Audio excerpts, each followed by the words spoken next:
എല്ലാവർക്കും ശ്രീമാത്രേ നമഃ. അപ്പൊ നമ്മള് ഇന്നലെ തന്ത്രത്തിന്റെ നിഗൂഢമായിട്ടുള്ള വഴികളിലൂടെ ഓരോരുത്തരും തൻ്റെ ആത്മാവിനെ കണ്ടെത്താനുള്ള യാത്ര ആരംഭിച്ചതാണ്. ഇന്ന് നമ്മളത് തുടരുകയാണ്.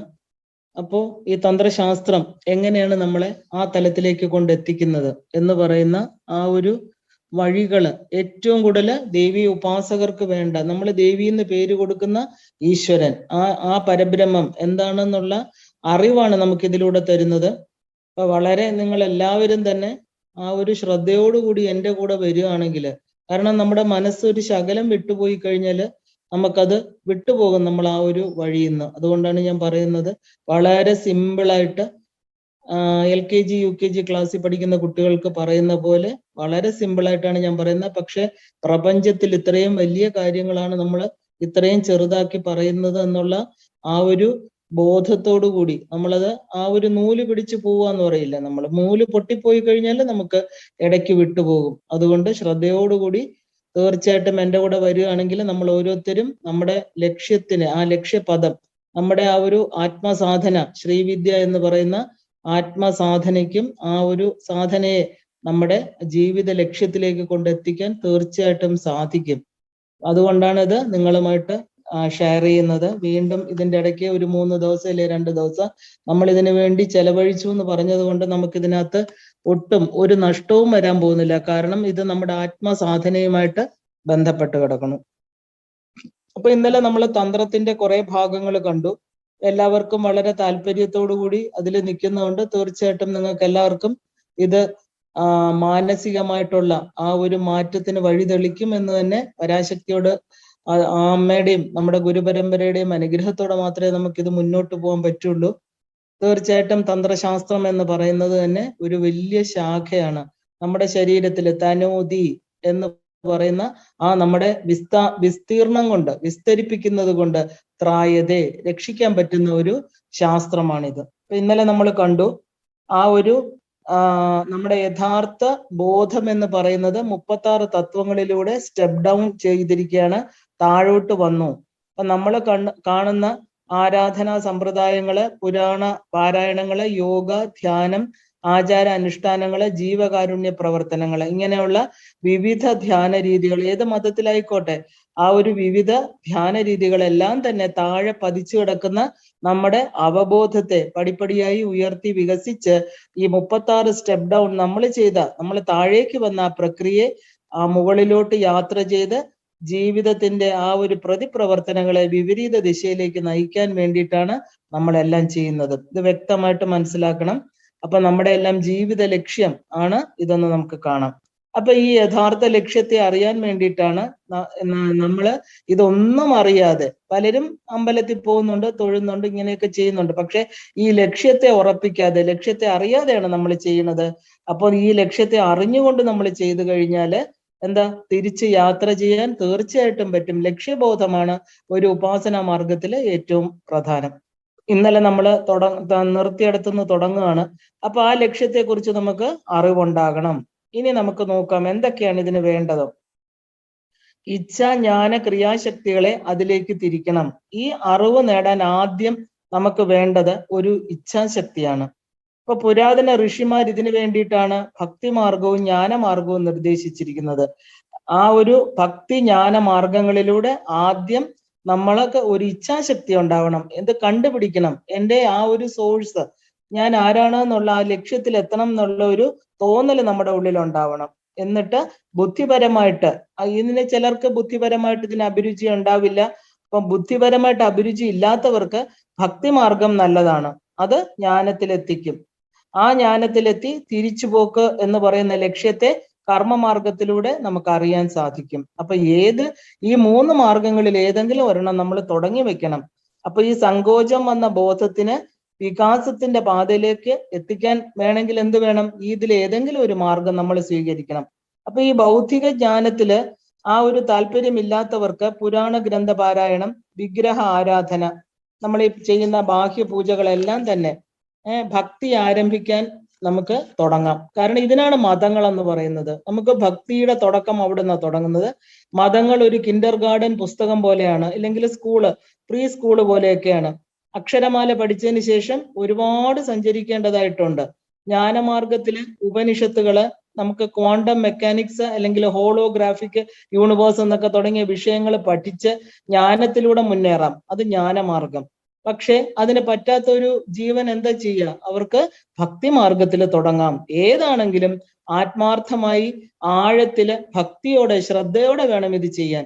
മനസ്സിലാക്കി വേണം നമ്മൾ മനസ്സിലാക്കിയ കാര്യങ്ങള് നല്ലവണ്ണം പ്രവർത്തിച്ച് അത് നമ്മുടെ ജീവിതത്തിൽ കൊണ്ടുവരണം. നമ്മളും നമുക്ക് ചുറ്റുമുള്ള സർവ്വതും ബോധമാണെന്ന് അറിഞ്ഞാല് അവയോടുള്ള ഇടപെടലുകളും അങ്ങനെ തന്നെ ആകണം. അപ്പൊ നമ്മുടെ മനസ്സിന് മാറ്റം വരുമ്പോൾ അത് പ്രകടമായിട്ട് നമ്മുടെ ജീവിത രീതികളിൽ വ്യത്യാസം അത് കാണിക്കണം. അപ്പൊ ശരീരബോധത്തിൽ നിന്ന് താനെ ഉയരുന്നത് നമുക്കറിയാൻ സാധിക്കും. അപ്പൊ ഇത് വളരെ ഉറപ്പിച്ച് നമ്മുടെ ശാസ്ത്രങ്ങൾ പറയണു, നമുക്ക് നമ്മുടെ മാറ്റങ്ങളെ തിരിച്ചറിയാൻ സാധിക്കും. എല്ലാ ചരാചരങ്ങളും വ്യക്തിഗത അവബോധ ശരീരങ്ങൾ തന്നെയാണ്. 13.8 ബില്യൺ വർഷങ്ങൾക്ക് മുമ്പാണ് ബിഗ് ബാങ് തിയറി. ഈ ബിഗ് ബാങ് തിയറിയാണ് നമ്മുടെ ശാസ്ത്രങ്ങള്, നമ്മുടെ സനാതന ധർമ്മത്തിലെ മഹാസ്ഫോടനം എന്ന് പറയുന്നത്. അപ്പോ പ്രപഞ്ചത്തിന്റെ ആദ്യത്തെ പടിയാണ് ഈ മഹാസ്ഫോടനം എന്ന് പറയുന്നത്. നമുക്ക് ഈ കാണുന്ന പ്രപഞ്ചഘട്ടത്തെ രണ്ടായിട്ട് തിരിക്കാം. ഒന്ന്, പ്രപഞ്ച സൃഷ്ടിക്ക് മുൻപുള്ള ഏകമായിരിക്കുന്ന അവബോധം. രണ്ട്, പ്രപഞ്ച സൃഷ്ടി എന്ന പ്രക്രിയയ്ക്ക് ശേഷമുള്ള വൈവിധ്യമാർന്ന നാമരൂപതലം. അപ്പോ ഈ മഹാവിസ്ഫോടനത്തിന് മുമ്പ് സമയമോ കാലമോ കാര്യകാരണങ്ങളോ ഒന്നുമില്ലായിരുന്നു. അതിനെയാണ് നമ്മൾ പ്രീ ബിഗ് ബാങ് എന്ന് പറയുന്നത്. അവിടെ എന്താ? കാലമില്ല. അപ്പോ കാലമില്ലാത്ത സ്ഥലമാകുമ്പോ എന്താണ് അവിടെ സംഭവിക്കുക? ബ്രഹ്മം അഥവാ പരാസംവിത്ത് മാത്രമേ ഉണ്ടായിരുന്നുള്ളൂ. ശാശ്വതമായ നിത്യ ആനന്ദം, അതാണ് നിറഞ്ഞ ഒരു മാറാത്ത ശുദ്ധമായിട്ടുള്ള ഒരു നിലനിൽപ്പാണ് ബ്രഹ്മം എന്ന് പറയുന്നത്. കാരണം നമുക്ക് അവിടെ അനുഭവമില്ലാത്തത് കാരണം നമ്മളെല്ലാം കാലത്തിലൂടെ വന്നവരാണ്. അപ്പൊ കാലത്തെക്കുറിച്ച് അറിവില്ലാത്തത് കൊണ്ട് അത് എങ്ങനെ ഇരുന്നു നമുക്ക് ഊഹിക്കാനേ പറ്റൂ. അപ്പൊ എന്താ അത് പറയണത്? ശാശ്വതമായിരിക്കുന്ന നിത്യമായിരിക്കുന്ന ഒരു ആനന്ദ തലമാണ് ഈ ശുദ്ധ ബ്രഹ്മം എന്ന് പറയുന്നത്.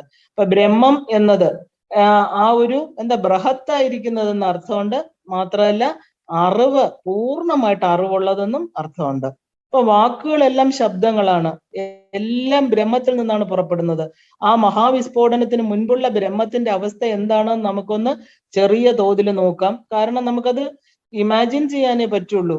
ഒരിടത്ത് നമ്മൾ കണ്ണടച്ചിരിക്കുക, ശരീരമില്ലെന്ന് സങ്കല്പിക്കണം, മനസ്സും ഇല്ല. അപ്പൊ എന്താ ഉള്ളത്? ശരീരവും മനസ്സും ഇല്ലെങ്കിൽ നമ്മുടെ ചുറ്റും യാതൊന്നുമില്ല. വളരെ ശൂന്യമായിരിക്കുന്നു. കാലമില്ല, ദേശമില്ല, വെളിച്ചമില്ല. അപ്പൊ ഇങ്ങനെ, പക്ഷെ നമുക്ക് എന്തറിയാം? ഞാനുണ്ട്, ഞാൻ ജീവിച്ചിരിപ്പുണ്ട്. ഒന്ന് ഇരുന്ന് നോക്കണം. നമ്മൾ രാത്രി സമയത്ത് വിളക്കെല്ലാം അണച്ചിട്ട് മുറിയിലൊന്ന് ഇരുന്ന് നോക്കണം. എല്ലാം ഒന്നുമില്ല ഇല്ല എന്ന് സങ്കല്പിക്കുമ്പോൾ ഇതെല്ലാം അറിയുന്ന ഞാനുണ്ട് എന്ന് നമുക്ക് മനസ്സിലാവും. അതിനെയാണ് നമ്മൾ ജീവിച്ചിരിക്കുന്നു, തീവ്രമായിട്ട് ഉള്ളറിവെന്ന് പറയുന്നത്. നമ്മുടെ ഉള്ളിലിരിക്കുന്ന അറിവ്, അഹം അസ്മി, ഞാനുണ്ട് എന്നുള്ള അറിവ്, അതാണ് തിരിച്ചറിവ്. അപ്പൊ ആ അറിവിന്റെ ഫീൽഡ് മാത്രം. അപ്പൊ ഈ മഹാവിസ്ഫോടനത്തിന് മുമ്പുള്ള ആ ഘട്ടത്തിലെ ബ്രഹ്മത്തിന്റെ അവസ്ഥയാണ് ഞാൻ ഇപ്പൊ പറഞ്ഞത്. വളരെ ചെറുതായി ആ ഒരു നമുക്ക് പറയുകയാണെങ്കിൽ, അതിനെ ചുരുക്കി പറയുകയാണെങ്കിൽ, ശുദ്ധമായ അസ്തിത്വം, അഖണ്ഡമായ സർവവ്യാപിത്വം, ബോധം, സർവ ആനന്ദം, ഇങ്ങനെയൊക്കെ നമുക്ക് പറയാൻ പറ്റുള്ളൂ. ഒരു ദ്വൈത അവസ്ഥ ഇല്ലാത്ത തലം, രണ്ടെന്നുള്ള ഒരു തോന്നലില്ല. ഇതിൽ നിന്നാണ് എങ്ങനെയോ ചില ഒരു സംഭവങ്ങള് ആ ഒരു ബ്രഹ്മത്തിൽ ഉണ്ടായി. ഇത് എങ്ങനെയാണോ എന്ന് ചോദിച്ചു കഴിഞ്ഞാല്, നമുക്ക് നമ്മുടെ സാമാന്യ ഉദാഹരണം, ഒരു ചിലന്തി അതിന്റെ വല നിർമ്മിക്കുന്നത് എങ്ങനെയാണ്? അതിന്റെ ഉള്ളിലെ ദ്രാവകം കൊണ്ട്. ഒരു ചിലന്തി അതിന്റെ ഉള്ളിലെ ദ്രാവകം കൊണ്ടാണ് വല നിർമ്മിക്കുന്നത്. അതുപോലെ ഈ പ്രപഞ്ച സൃഷ്ടി എവിടെ നിന്നാണ്? അതിന്റെ ഉള്ളിലിരിക്കുന്ന വസ്തുക്കൾ കൊണ്ടാണ് പ്രപഞ്ച സൃഷ്ടി നടത്തുന്നത്. അപ്പൊ മഹാവിസ്ഫോടനത്തിന് ശേഷമാണ് കാലം എന്ന സമയം ആരംഭിക്കുന്നത്. പ്രപഞ്ച നിലനിൽപ്പിന് 13.8 ബില്യൺ വർഷങ്ങൾക്ക് മുൻപുള്ളതാണെങ്കിൽ അപ്പൊ അവിടെ സമയം റെക്കോർഡ് ചെയ്തിട്ടില്ല, അല്ലെ? സമയം എന്ന് പറയുന്നത് കാലം. ചില സാങ്കേതിക പദങ്ങളിലൂടെ അറിയാൻ തുടങ്ങിയിട്ട് ഏകദേശം 4000 വർഷങ്ങൾ മാത്രമേ ആയിട്ടുള്ളൂ. അപ്പോ ലിഖിതമായിട്ടുള്ള എല്ലാം തുടങ്ങിയത് വളരെ അടുത്ത കാലത്ത് മാത്രമാണെന്ന് നമുക്കറിയാം.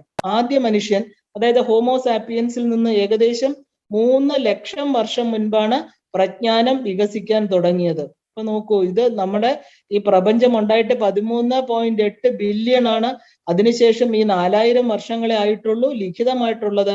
പക്ഷെ ഈ ഒരു മനുഷ്യന്റെ കുറച്ചെങ്കിലും അവൻ ഏകദേശം ഒരു ഹോമോസാപ്പിയൻ വെറും ഒരു മനുഷ്യ തലത്തിൽ നിന്ന് അവനൊരു 3 ലക്ഷം വർഷമേ പ്രജ്ഞാനം വികസിക്കാൻ തുടങ്ങിയിട്ടുള്ളൂ. അപ്പൊ കാലം എന്നത് എത്ര പുറകിലാണോ എന്ന് ആലോചിച്ച് നോക്കൂ. കാലം എന്ന സമയത്തിന് ഒരുപാട് ഉയർന്ന ഗുണങ്ങളുണ്ട്. എല്ലാ സൃഷ്ടികൾക്കും ക്വാളിറ്റീസ് ഉണ്ട്. ഈ കാലത്തെ നോക്കിയാൽ ഭൂമിയിൽ വലിയ സംസ്കാരങ്ങൾ ഉദിക്കുകയും അസ്തമിക്കുകയും ചെയ്തിട്ടുണ്ടെന്ന് അറിയാം. സമയത്തിന് മനുഷ്യന്റെ ബോധതലങ്ങളെ വികസിപ്പിക്കാനുള്ള കഴിവുണ്ട്. 4000 വർഷങ്ങൾക്ക് മുമ്പ് ഉയർന്ന സംസ്കാരങ്ങൾ ഇവിടെ ഉണ്ടായിട്ടുണ്ട്. നാം കാലഗണനയിലൂടെ ഈ സമയത്തെ യുഗങ്ങളായിട്ട് വരെ തിരിച്ചിട്ടുണ്ട്. അപ്പൊ ബ്രഹ്മത്തിന്റെ ഉള്ളിലെ ഈ ചിന്ത, എന്തോ ഒരു ചിന്ത, എന്താണ് ആ ചിന്ത? ബ്രഹ്മത്തിന്റെ ഉള്ളിലെ ചിന്തയാണ് സൃഷ്ടിക്ക് കാരണം എന്ന് നമുക്ക് കാണാം. എന്താണെന്ന് ചോദിച്ചു കഴിഞ്ഞാല് അഹം ബഹുസ്യാം, എനിക്ക് പലതാകണം എന്ന ഒരു ചിന്ത ഈ ബ്രഹ്മത്തിന് ഉണ്ടായി. അപ്പൊ ഈ ചിന്തയിൽ നിന്നാണ് ഇച്ഛാശക്തിയുടെ തുടക്കം. ആദ്യമായിട്ട് എല്ലാവരുടെയും ഉള്ളിൽ വരുന്ന ആ ഒരു ശക്തിയാണ് നമ്മൾ ഇച്ഛാശക്തി എന്ന് പറയുന്നത്. ഒന്നായ ഞാൻ പലതാകട്ടെ. ഇത് എവിടെയാണ് സംഭവിച്ചത്? എന്തൊക്കെ സാമഗ്രികളാണ് ഇതിന് ഉപയോഗിച്ചത്? മറ്റൊന്നും ഇല്ലാത്തത് കൊണ്ട് ഈ ബ്രഹ്മം തന്നെ പലതായിരിക്കുന്നതായിരിക്കാം എന്ന് നമ്മൾ ഊഹിക്കുന്നു. കാരണം വേറെ ഒന്നുമില്ലാത്ത അവസ്ഥയിൽ നമുക്ക് മറ്റു വസ്തുക്കളെ ഒന്നും ആശ്രയിക്കാൻ പറ്റില്ല. അപ്പൊ ഈ വസ്തുക്കളെല്ലാം തന്നെ ഈ ബ്രഹ്മത്തിന്റെ ഉള്ളിൽ ഉണ്ടായിരുന്നതാണ് എന്ന് കാണാം. അപ്പൊ നമ്മളും സൃഷ്ടിജാലവും ബ്രഹ്മത്തിന്റെ മനസ്സിലാണ് നിലനിൽക്കുന്നതെന്ന് മനസ്സിലാവും. അപ്പൊ നാം പ്രജ്ഞാനത്തിൽ നിന്നാണ് സൃഷ്ടിക്കപ്പെട്ടതെന്ന് ഇപ്പൊ വളരെ ക്ലിയർ ആണ്, ഇല്ലേ? നമ്മൾ ഓരോ കാര്യവും കാര്യകാരണങ്ങൾ സഹിതം പറയാൻ എന്താ കാരണം? നമുക്കില്ലെങ്കിൽ അവിശ്വാസം ഉണ്ടാവും. ശരിയാണോ തെറ്റാണോ? ഓരോന്ന് പറയുമ്പോഴും നിങ്ങൾ അത് ഉറപ്പിച്ച് മുമ്പോട്ട് പോകണം, എന്നാലേ നമ്മുടെ വഴി ക്ലിയർ ആവുള്ളൂ. അവിടെ ഈ സംശയം എന്ന് പറയുന്ന മുള്ളുണ്ടെങ്കിൽ മുമ്പോട്ട് പോകാൻ പറ്റില്ല. ഇപ്പൊ ഇതിൽ നമുക്ക് നോക്കൂ, യാതൊന്നും ഇല്ലാത്ത അവസ്ഥയിൽ നിന്ന് ഇച്ഛാശക്തി ഉണ്ടായി കഴിഞ്ഞതിന് ശേഷം എന്താ അത്? ഈ പറയുന്ന പ്രജ്ഞാനത്തിന്റെ മനസ്സിലാണ് ഇച്ഛാശക്തി ഉണ്ടായത്. അപ്പൊ അവിടെ പ്രത്യേകിച്ച് സാമഗ്രികൾ ഇല്ലാത്തത് കൊണ്ട് എന്തായി? ഈ ബ്രഹ്മം തന്നെ പലതായിട്ട് മാറി. അപ്പൊ നമ്മളെല്ലാം എവിടെയായിരുന്നു ഇതിനു മുമ്പ്? ഈ സൃഷ്ടിജാലവും നമ്മളും എല്ലാം തന്നെ ബ്രഹ്മത്തിന്റെ മനസ്സിലാണ് നിലനിന്നത്. അപ്പൊ നാം പ്രജ്ഞാനത്തിൽ നിന്നാണ് സൃഷ്ടിക്കപ്പെട്ടിരിക്കുന്നത്.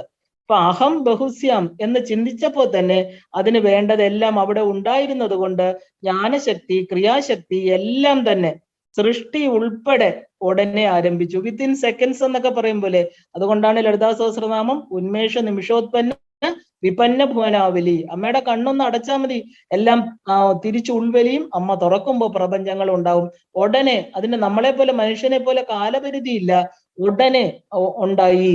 അപ്പോ എപ്പോഴാണോ ഈ ആഗ്രഹം വന്നത്, ഇച്ഛാശക്തി വന്നത്, ജ്ഞാനശക്തിയും ക്രിയാശക്തിയും ഉടനെ തന്നെ അകത്തുള്ളത് കൊണ്ട് സൃഷ്ടി പ്രക്രിയ ഉടനെ ആരംഭിച്ചു. ബ്രഹ്മത്തിന്റെ ശക്തി അഥവാ ഊർജം സ്വയം അതിൽ നിന്ന് വേർപെടാൻ തുടങ്ങി. നമുക്കറിയാം, പൂർണ്ണമായിട്ട് ലയിച്ചിരുന്ന ആ ബ്രഹ്മത്തിൽ നിന്ന് രണ്ടാമതൊരെണ്ണം ഉണ്ടായെങ്കിൽ മാത്രമേ ഈ കാണപ്പെടുന്നത് ഉണ്ടാകാൻ പറ്റുള്ളൂ. എങ്ങനെയാണെന്ന് ചോദിച്ചാൽ, പാലിൽ നിന്ന് കാച്ചിയ പാല് കുറച്ച് സമയം അടച്ചു വെക്കുമ്പോൾ അതിൽ പാട വരും. ആ പാടയെ എടുത്ത് കടഞ്ഞാല് നമുക്ക് അതിൽ നിന്ന് ബട്ടർ, അല്ലെ, വെണ്ണ കിട്ടും. അതുപോലെ ഈ ബ്രഹ്മത്തിൽ നിന്ന് എന്താണ് ശരിക്കും പറഞ്ഞാല് ആ ബ്രഹ്മത്തിന്റെ ശക്തി, അതായത് ഊർജം എന്ന് പറഞ്ഞ എനർജി. നമ്മളിപ്പോ ഈശ്വരന്റെ പേരൊന്നും കൊടുക്കാതെ പോവുകയാണെങ്കിൽ നമുക്കതിനെ എനർജി എന്ന് പറയാം. ശക്തിയെ എനർജി. ആ ഒരു എനർജി ഉണ്ടാവുകയും അത് വേർപെടാൻ തുടങ്ങുകയും ചെയ്തു. അപ്പൊ ബ്രഹ്മത്തിൽ നിന്ന് പ്രണവം എന്ന ഓം പുറപ്പെട്ടു. അതാണ് ആദ്യത്തെ ആ ഒരു ബിഗ് ബാങ് എന്ന് പറയുന്ന മഹാവിസ്ഫോടനം. ആ വിസ്ഫോടനത്തിന്റെ ശബ്ദം എന്തായിരുന്നു? ഓം. അപ്പൊ അങ്ങനെ ബ്രഹ്മത്തിന്റെ മനസ്സിന്റെ ഭാഗത്ത് ഒരു ബിന്ദു രൂപപ്പെട്ടു. ബിന്ദു എന്ന് പറഞ്ഞാൽ അതൊരു ഫോർമേഷൻ. നമുക്കറിയാം, എവിടെയെങ്കിലും കൂടുതൽ സാന്ദ്രമായിട്ട് വരുമ്പോൾ അവിടെ ഒരു പ്രൊജക്ഷൻ ഉണ്ടാവും. ആ പ്രൊജക്ഷൻ, ബ്രഹ്മത്തിലുണ്ടായ ആദ്യത്തെ പ്രൊജക്ഷനെയാണ് നമ്മൾ ബിന്ദു എന്ന് പറയുന്നത്. ആ ബിന്ദുവിന്റെ മധ്യഭാഗത്തെ നമ്മൾ ബ്രഹ്മപാദം എന്നാണ് പറയുന്നത്. ആ ഒരു വൃത്തപരിധിയെ നമ്മൾ മായ എന്നും പറയും. അപ്പൊ ആദ്യം ഉണ്ടായത് എന്താണ്? ബിന്ദു. അതിന്റെ ചുറ്റും ഒരു പരിധി ഉണ്ടായി, അതിനെ നമ്മൾ മായ. ആ ഒരു ബ്രഹ്മപാദം, അതാണ് ബിന്ദു. അപ്പൊ പിന്നെ വന്നത് ഒരു മഹാവിസ്ഫോടനമാണ്. അതിനെയാണ് ബിഗ് ബാങ് എന്ന് പറയുന്നത്. ഊർജത്തിന്റെ വിസ്ഫോടനം. എങ്ങനെയാണ് ഒരു അഗ്നിപർവ്വതം പൊട്ടിത്തെറിക്കുന്നത്, അതുപോലെ ഭയങ്കരമായ ശബ്ദത്തോടുകൂടി, നാദത്തോടുകൂടി പ്രപഞ്ച സൃഷ്ടി അവിടെ ആരംഭിക്കുകയാണ്. അപ്പൊ ഈ ബിഗ് ബാങ് എന്ന് പറയുന്നത് എന്താ? മഹാവിസ്ഫോടനത്തിന്റെ പ്രണവ ശബ്ദം, ഓംകാരം. അപ്പോ ഊർജത്തിന്റെ വിസ്ഫോടനം എന്ന് പറയുമ്പോൾ എന്താ? അതിന്റെ ഒരു മഹാസാഗരം അവിടെ രൂപീകരിക്കപ്പെടുകയാണ്. ഇതാണ് പിന്നെ ദ്രവ്യം എന്ന് പറയുന്ന മാറ്റർ ആയിട്ട് മാറിയത്. അപ്പൊ നമ്മളൊരു അഗ്നിപർവ്വതത്തെ നോക്കുകയാണെങ്കിൽ അത് പൊട്ടി പുറത്തേക്ക് ഒഴുകി ലാവ ഒഴുകും അല്ലെ, കുറെ കാലം കഴിയുമ്പോൾ അത് കട്ടി പിടിച്ചിട്ട് എന്താവും, ഖരപദാർത്ഥമായിട്ട് തീരും. അപ്പൊ അതുപോലെ ഈ എനർജി പൊട്ടിത്തെറിച്ച് പലതായിട്ട് തീർന്നപ്പോ ഊർജം പിന്നെ എന്ത് ചെയ്തു, അത് ഘനീഭവിച്ച് മാറ്റർ ആയിട്ട് തീർന്നു. ദ്രവ്യം, മാറ്റർ എന്ന് പറഞ്ഞാല് ദ്രവ്യം. അപ്പൊ ഇത് രണ്ടും നമ്മൾ പ്രത്യേകം മനസ്സിലാക്കിക്കൊള്ളണം. ഇതാണ് സൃഷ്ടിയുടെ ആദ്യ ഭാഗം. അപ്പോ മാറ്ററും എനർജിയും. അപ്പൊ എന്താ ഇതിൽ നമ്മൾ മനസ്സിലാക്കേണ്ടത്, മാറ്ററും എനർജിയും പരസ്പരം മാറ്റാവുന്നതാണ്.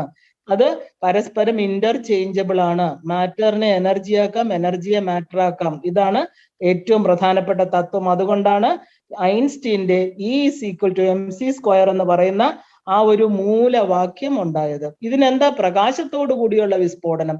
അപ്പൊ E=mc² എന്ന് പറഞ്ഞാൽ മാറ്ററും എനർജിയും മാത്രമല്ല, c² എന്ന് പറയുന്ന പ്രകാശവും അവിടെ ഉണ്ടായി. നമുക്കറിയാം, ശക്തിയായിട്ടുള്ള വിസ്ഫോടനം വരുമ്പോൾ അവിടെ പ്രകാശം, ഊർജത്തിന്റെ പ്രസരം വരുമ്പോൾ നമുക്ക് ഒരു ഒഴുകി പരക്കുന്ന എനർജി അത് തണുക്കുമ്പോൾ എന്താവും, മാറ്റർ ആവും. പക്ഷെ അവിടെ ഒരു പ്രകാശവും ഉണ്ടാവും അല്ലെ. അങ്ങനെ ആദ്യത്തെ ഏത് തന്ത്രശാസ്ത്രം എടുത്താലും നമ്മൾ ഇതിൽ ആദ്യം എല്ലാവരും പറയുന്ന പ്രപഞ്ച രൂപീകരണത്തിന്റെ ആദ്യത്തെ ഒരു വാക്യമാണ് E=mc². അപ്പൊ അതാണ് ഇവിടെ നടക്കുന്നത്. എനർജി എന്തായിട്ട് മാറി, മാറ്റർ ആയിട്ട് മാറി. അപ്പൊ അഹം ബഹുസ്യം എന്ന ചിന്തയിലൂടെ തത്ക്ഷണം ആരംഭിച്ച സൃഷ്ടി പ്രക്രിയ. അപ്പൊ ഈ ജ്ഞാന, ക്രിയ, ആനന്ദം, ഇതാണ് ഇതിനകത്ത് അടങ്ങിയിരിക്കുന്ന ബ്രഹ്മം. ബ്രഹ്മത്തിനകത്ത് ഇതെല്ലാം ഉണ്ടായിരുന്നു. ആദ്യം ഇച്ഛയുണ്ടായി, അതിന്റെ ഒരു പ്രകടനമായിട്ട് ജ്ഞാനവും ക്രിയയും അതിന്റെ കൂടെ തന്നെ അത് ഉണ്ടാക്കുന്നതിലുള്ള ഒരു ആനന്ദം, ഇതെല്ലാം തന്നെ ബ്രഹ്മത്തിനകത്തുണ്ടായിരുന്നതാണ്. അതുകൊണ്ടാണ് സൃഷ്ടി തക്ഷണം ആരംഭിക്കാൻ കാരണം ഒട്ടും വെയിറ്റ് ചെയ്തില്ല. അപ്പോ സൃഷ്ടിക്ക് മുൻപ് നമ്മൾക്ക് ചിന്തിക്കാൻ പറ്റുന്ന ഒരു തലമോ സമയമോ അതൊന്നും നമുക്ക് ഇല്ലായിരുന്നു എന്നർത്ഥം. കാരണം എന്താ, അതിന് മുമ്പുള്ള കാര്യങ്ങൾ നമുക്കറിയില്ല. എല്ലാം ഉദിച്ചത്, പിന്നെ നിലനിൽക്കുന്നത്, പിന്നെ വിലയം പ്രാപിക്കുന്നത് ബ്രഹ്മത്തിന്റെ അവബോധത്തിൽ തന്നെയാണ്. ബ്രഹ്മത്തിന്റെ മനസ്സിലാണ് സൃഷ്ടി പ്രക്രിയ എന്ന് പറയാമെങ്കിലും അങ്ങനെ ഒരു വേർതിരിവില്ലായിരുന്നു എന്ന് വേണം കാണാൻ. മനസ്സെന്ന് നമ്മൾ പറയുന്നു, അത്രയേ ഉള്ളൂ. കാരണം ഇച്ഛ എന്ന് പറയുന്നത് മാനസിക തലമായതുകൊണ്ട് മനസ്സിലെന്ന് പറയുന്നു. പക്ഷെ ബ്രഹ്മത്തിൽ അങ്ങനെ പ്രത്യേകിച്ച് പറയാമോ എന്ന് നമുക്കറിയില്ല. കാരണം നമുക്ക് നമ്മുടെ മുമ്പിലുള്ള കാര്യങ്ങളൊന്നും അറിയാൻ പറ്റില്ല. നമ്മുടെ അറിവിന് വേണ്ടി അത് പറയാമെന്ന് മാത്രമേ ഉള്ളൂ. മനോമണ്ഡലം എന്നത് മനുഷ്യനുള്ളതാണ്, അല്ലാതെ ബ്രഹ്മത്തിന് അത് ഉണ്ടായിരുന്നു എങ്കിലും നമ്മൾ അതിന്റെ ഒരു എളുപ്പത്തിന് വേണ്ടി, ഒരു ജോഗ്രഫിക്കൽ പഠനത്തിന് വേണ്ടി, ഇപ്പൊ നമ്മൾ ജിയോമെട്രിയിൽ അത് കാണിക്കുകയാണെങ്കിൽ ബിന്ദു എന്ന് പറയുമ്പോൾ ആദ്യത്തെ ത്രികോണത്തിന്റെ ഉള്ളിലായിട്ട് വരണം. അതിനു വേണ്ടിയിട്ട് നമ്മൾ പറയുന്നു ഈ മനോമണ്ഡലം, ബ്രഹ്മത്തിന്റെ മനസ്സിലാണ് സൃഷ്ടിക്കുള്ള ഇച്ഛ വന്നത്, അവിടെ നിന്നാണ് എല്ലാം ആരംഭിച്ചത്. അപ്പൊ സൃഷ്ടിക്കുള്ള ചിന്ത ഉദിക്കുന്നതിനുള്ള ബ്രഹ്മത്തെ, ഉദിക്കുന്നതിന് മുമ്പുള്ള ബ്രഹ്മത്തെ നമ്മൾ നിഷ്കള ബ്രഹ്മം അഥവാ പരബ്രഹ്മം എന്ന് വിളിക്കുന്നു. പര എന്നാൽ എന്താ, ശ്രേഷ്ഠം, ഏറ്റവും ഉയർന്നത്, കലകളില്ലാത്തത് എന്നൊക്കെ അർത്ഥം. അപ്പൊ കല എന്നാൽ എന്താണ്, കല എന്നാൽ ഭാഗങ്ങള്, വ്യതിയാനങ്ങള് അല്ലെങ്കിൽ ആട്രിബ്യൂട്ട്സ്, ഇതിനെയൊക്കെയാണ് നമ്മൾ കല എന്ന് പറയുന്നത്. ഒന്നായിട്ട് തീരാനുള്ള കാരണമാകുന്ന വസ്തുക്കള്. അപ്പൊ യാതൊരു മാറ്റവും ഇല്ലാത്തതാണ് പരാസംവിത്ത്. അതിനെ നമ്മൾ അകുലം. അപ്പൊ നമ്മൾ ശരീരത്തിൽ തന്നെ കുലം അകുലം എന്ന് പറയാറുണ്ട്. അപ്പൊ എന്താണ് ഈ അകുലം, യാതൊരു മാറ്റവും ഇല്ലാത്തത്, അതാണ് അകുലം. അപ്പൊ സൃഷ്ടിക്ക് മുമ്പുള്ള ഈ ബ്രഹ്മമാണ് പരമാത്മൻ, നിർഗുണ ബ്രഹ്മം, അതത്വം. അതത്വം എന്ന് പറഞ്ഞാൽ എന്താ, തത്വമില്ലാത്തത്. നിഷ്ക്രിയ ബ്രഹ്മം, അതായത് പ്രവർത്തനമില്ലാത്തത്. പിന്നെ അശബ്ദ ബ്രഹ്മൻ, ശബ്ദമില്ലാത്തത്.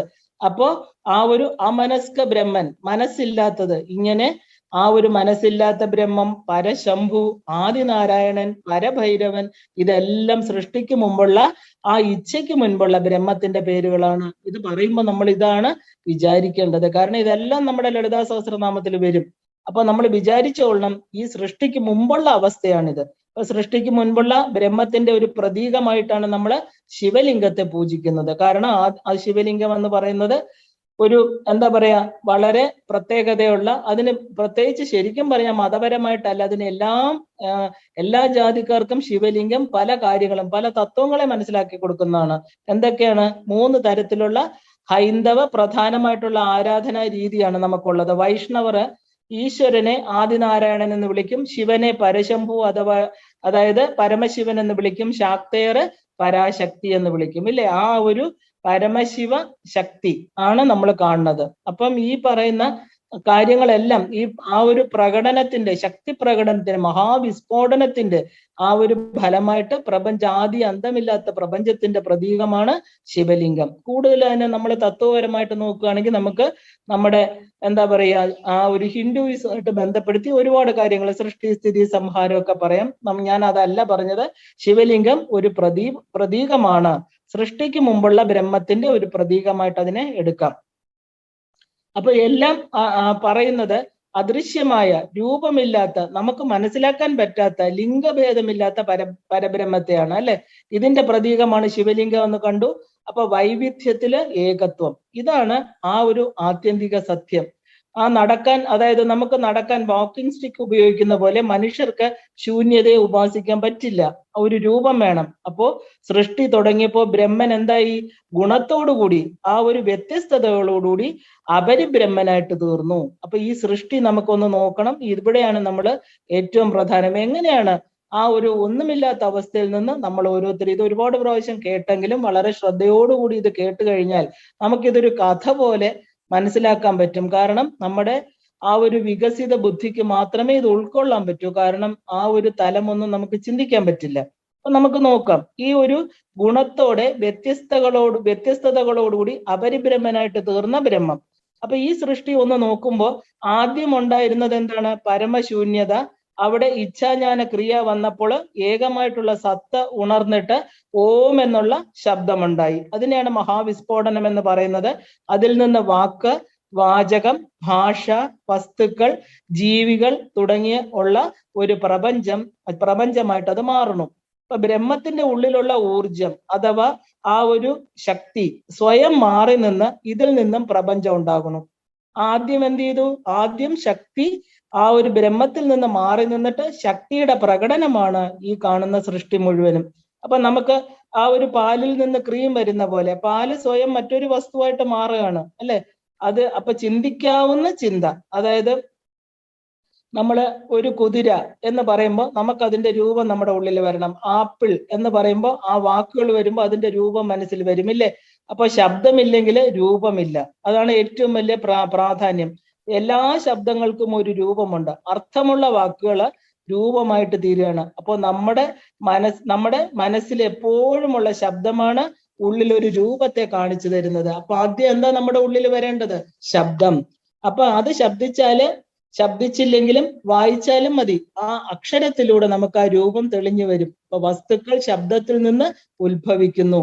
ഈ 1 2 പിന്നെ 3 തുടർന്ന് വൈവിധ്യമാർന്ന ജീവികളും ഗുണങ്ങളുമുള്ള ഒരു പ്രപഞ്ചമായിട്ട് തീരുന്നു. ഇതെല്ലാം പ്രജ്ഞാനത്തിന്റെ ആണെന്ന് മനസ്സിലാക്കിയാലാണ്, ആ ഒരു പ്രജ്ഞാനത്തിന്റെ മനസ്സിലൂടെയാണ് ഇതെല്ലാം നടക്കുന്നത്. അപ്പൊ മനസ്സില്ലെങ്കിൽ പ്രപഞ്ചമില്ല.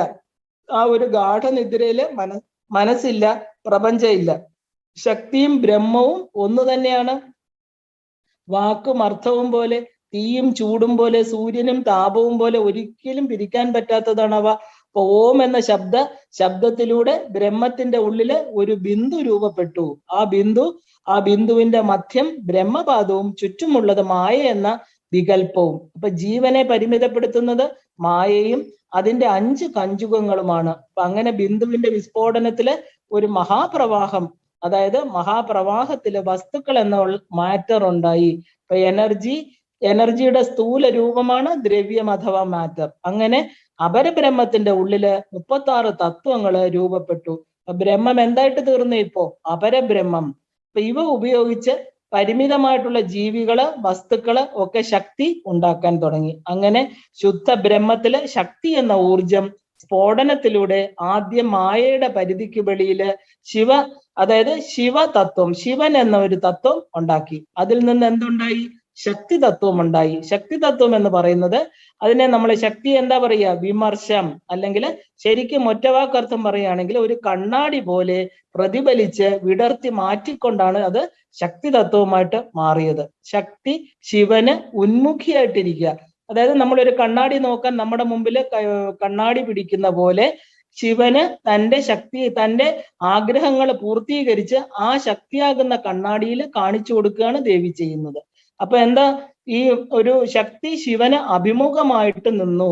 വിമർശനം പോലെ, വിമർശനം എന്ന് പറഞ്ഞാൽ കണ്ണാടി പോലെ. അപ്പൊ ആദ്യം എന്ത് ചെയ്തു? ആ ഒരു ബ്രഹ്മന്റെ ഉള്ളിൽ നിന്ന് വന്ന ശക്തി എന്തായത് അവന് സെപ്പറേറ്റ് ആക്കി. ശിവതത്വം ഉണ്ടായി. ആ ശിവതത്വം അത് ബ്രഹ്മനല്ല, ശിവതത്വം രണ്ടാമത് വന്നതാണ്. ആ ശിവതത്വത്തിൽ നിന്ന് എന്തുണ്ടായി? ശക്തി തത്വം. ആ ശക്തി തത്വം ശിവൻ അഭിമുഖമായിട്ട് നിന്നു.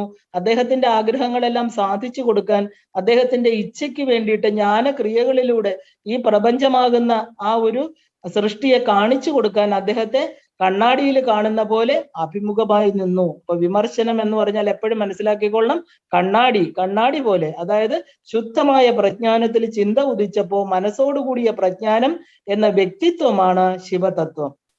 ബ്രഹ്മത്തിന്റെ എല്ലാ ശക്തിയും സച്ചിദാനന്ദം ഉൾപ്പെടെയുള്ള എല്ലാം തന്നെ ശിവതത്വത്തിൽ നിന്നുണ്ടാകുന്നതാണ് ഈ ഊർജം അഥവാ ശക്തിതത്വം. അതാണ് ശരിക്കും പറഞ്ഞാൽ നമ്മൾ അർദ്ധനാരീശ്വര സങ്കല്പം. നമ്മൾ ആദ്യം ശിവതത്വം കണ്ടു, രണ്ടാമത് അതിൽ നിന്ന് ശക്തി തത്വം. അപ്പോ ഓരോ മനുഷ്യന്റെയും ശരീരത്തില് അർദ്ധനാരീശ്വരനായിട്ടിരിക്കുന്ന ശിവശക്തി സങ്കല്പമായിട്ട് അവർ തീരുകയാണ്. തന്ത്രത്തില് ബോധം അല്ലെങ്കിൽ പ്രകാശം എന്ന് പറയുന്നത് ശിവനാണ്, ശക്തി എന്ന് പറയുന്നത് നാദമാണ്, ശബ്ദമാണ്. അപ്പൊ അങ്ങനെ രണ്ട് ശുദ്ധ തത്വങ്ങള്. ഇനി നമ്മൾ തത്വങ്ങളിലോട്ട് വരികയാണ്. നമ്മൾ ഈ തത്വങ്ങളെ നന്നായിട്ട് അറിഞ്ഞെങ്കിൽ മാത്രമേ നമ്മുടെ ആ ഒരു 36 പടികൾ താഴോട്ട് നമ്മൾ എങ്ങനെ വന്നു. അപ്പൊ നമ്മള് ആദ്യത്തെ രണ്ട് തത്വമായ ശിവനും ശക്തിയും അല്ലെ. അപ്പൊ ശിവൻ എന്ന് പറയുന്നത് ബോധമാണ്, പ്രകാശമാണ്, ശക്തി നാദമാണ്. അങ്ങനെ രണ്ട് ശുദ്ധ തത്വങ്ങള് പരബ്രഹ്മത്തെ പോലെ തന്നെ ഉണ്ടായി. അപ്പോ ഈ പറഞ്ഞ അതിനൊരു ഉദാഹരണം പറയുകയാണെങ്കിൽ, ഒരു കൂറ്റൻ ആൽമരം അതിന്റെ വിത്തിനുള്ളിലായിരുന്നു അല്ലെ. അതുപോലെ ബ്രഹ്മത്തിന്റെ ഉള്ളിലെല്ലാം പൂർണ്ണമായിട്ടുണ്ടായിരുന്നു. ശിവതത്വത്തിലും ശക്തി തത്വത്തിലും ഊർജശക്തി പൂർണ്ണ അവസ്ഥയിലാണ്. അതുകൊണ്ടാണ് നമ്മൾ അതിനെ ശുദ്ധ തത്വങ്ങൾ എന്ന് പറയുന്നത്. പൂർണ്ണ അവസ്ഥയിലായിരുന്നു അവര്.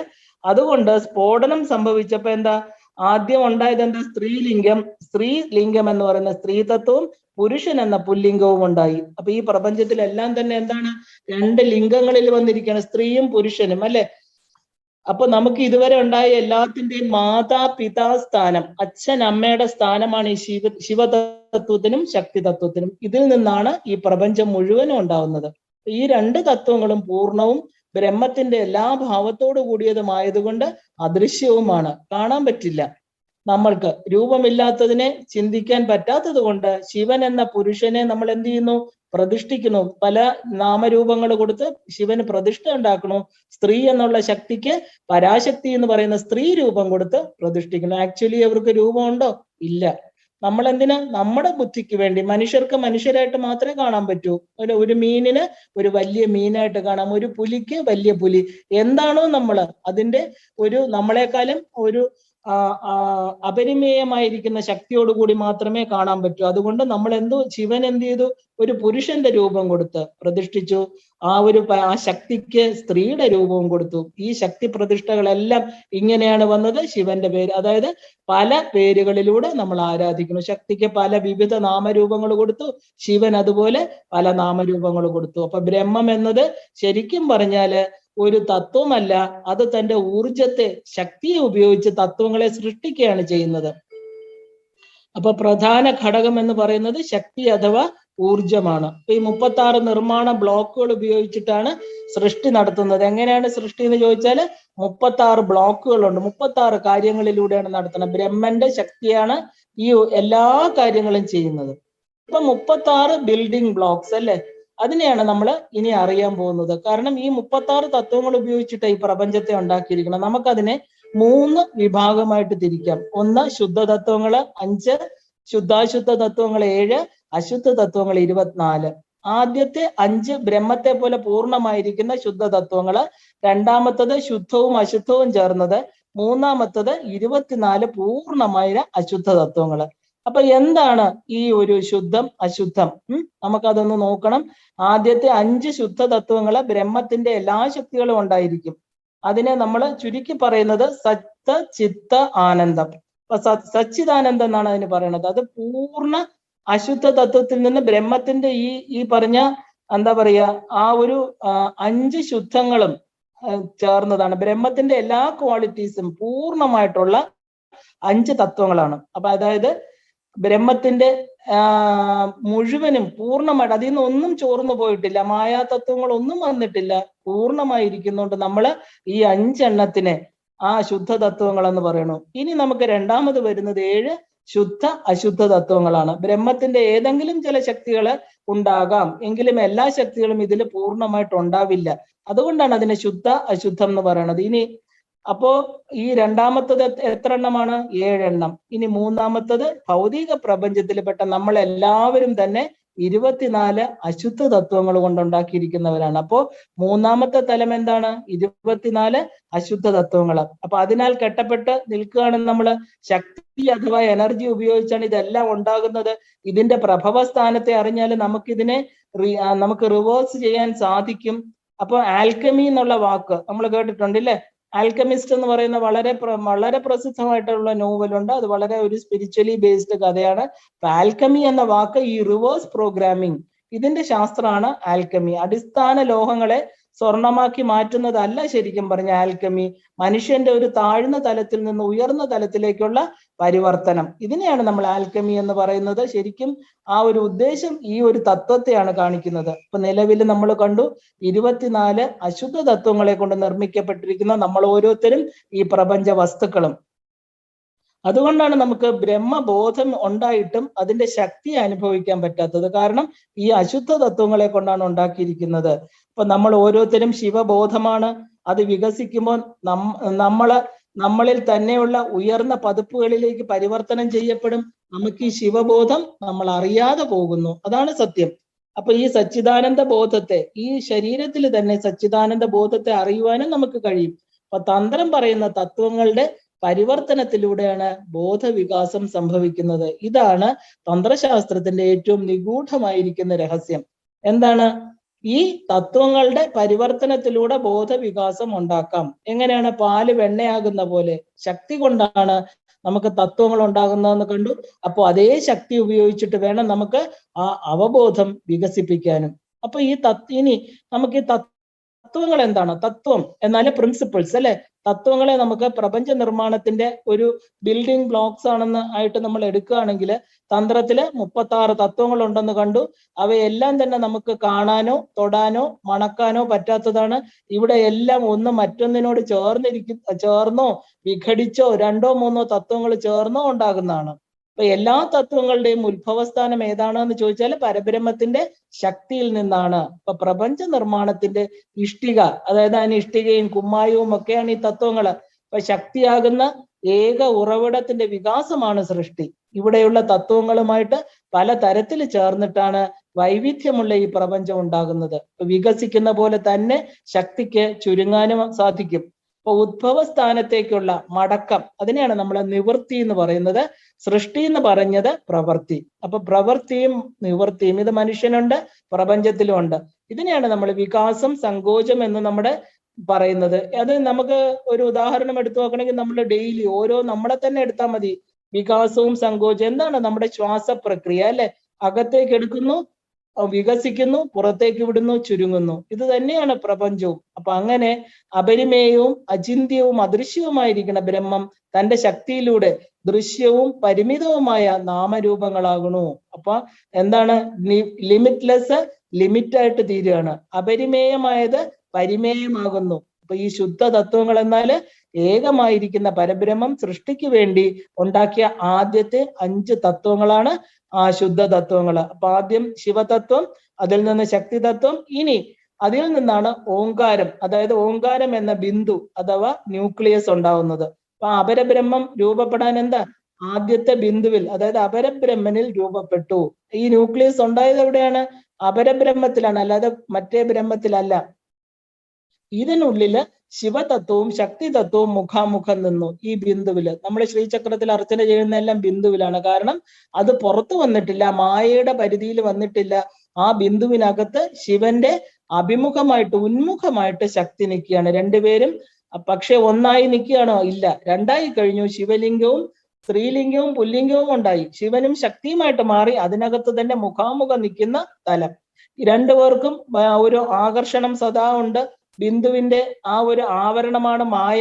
പിന്നെ ഉണ്ടായ മഹാസ്ഫോടനം. അങ്ങനെ അതിൽ നിന്ന് ശിവതത്വം, ശക്തിതത്വം, പിന്നെ മൂന്നാമത് സദാശിവതത്വം, ഈശ്വര തത്വം, ശുദ്ധവിദ്യ, ഇങ്ങനെ 5 ശുദ്ധ തത്വങ്ങൾ ഉണ്ടാവുകയാണ്. ഇവയെല്ലാം തന്നെ പൂർണ്ണ ശുദ്ധമാണ്. ഈ 5 തത്വങ്ങളും സൃഷ്ടി, സ്ഥിതി, സംഹാരങ്ങൾ ഏറ്റെടുത്തു.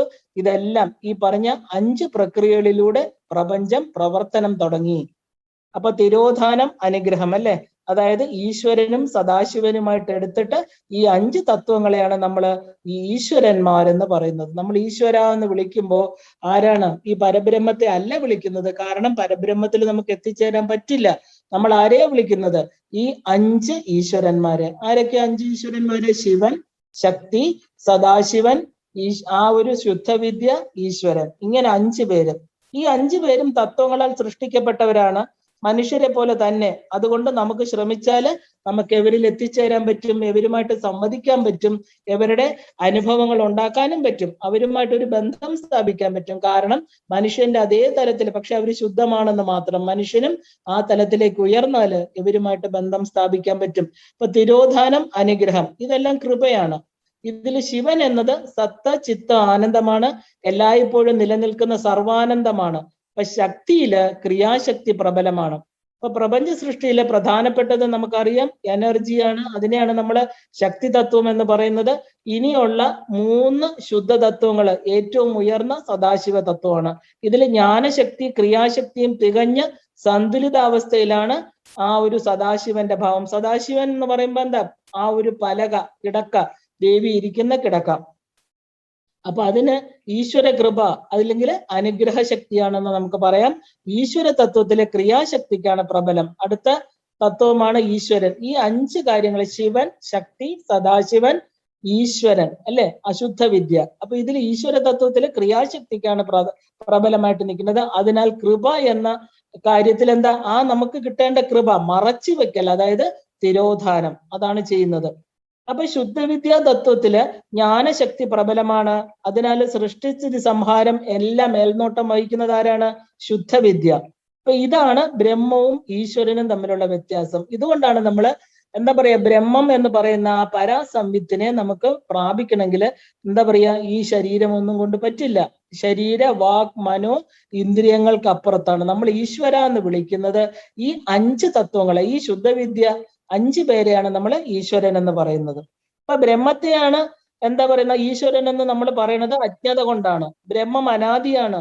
ആ ഒരു സൃഷ്ടിക്കപ്പെട്ട പ്രപഞ്ചത്തിന്റെ കർമ്മങ്ങൾ നിർവഹിക്കുന്നത് ഈശ്വരന്മാരാണ്. ഈശ്വരന്മാർ എന്ന് പറയുന്നത് വളരെ വ്യക്തമായിട്ട് മനസ്സിലാക്കിക്കൊള്ളണം, തത്വമാണ്. അപ്പൊ ദൈവം എന്ന് പറയുന്നത് എന്താ? ആ ഒരു തത്വാതീതമായിരിക്കുന്ന ഉണ്മയാണ് ആ ഒരു പരബ്രഹ്മം. അപ്പൊ ഇവയെല്ലാം നിലനിൽക്കുന്നത് ബ്രഹ്മത്തിലാണ്. അവിടെ നിന്ന് സൃഷ്ടി, സ്ഥിതി, പരിപാലനം, ലയം, ഈ കർമ്മങ്ങളെല്ലാം നടന്നുകൊണ്ടേയിരിക്കണം. അപ്പൊ സൃഷ്ടിയിലുള്ള അവബോധത്തെ തിരിച്ചറിയാൻ കഴിയാത്ത വിധം മറച്ചിരിക്കുകയാണ്. എന്നാല് ആ അവബോധത്തെ അറിയാൻ ആഗ്രഹിക്കുന്നവരുടെ മറ മാറ്റിക്കൊടുക്കുന്നത് ഈശ്വരന്മാരാണ്. അതുകൊണ്ടാണ് നമ്മൾ ഈശ്വരന്മാരെ ആശ്രയിക്കുന്നത്.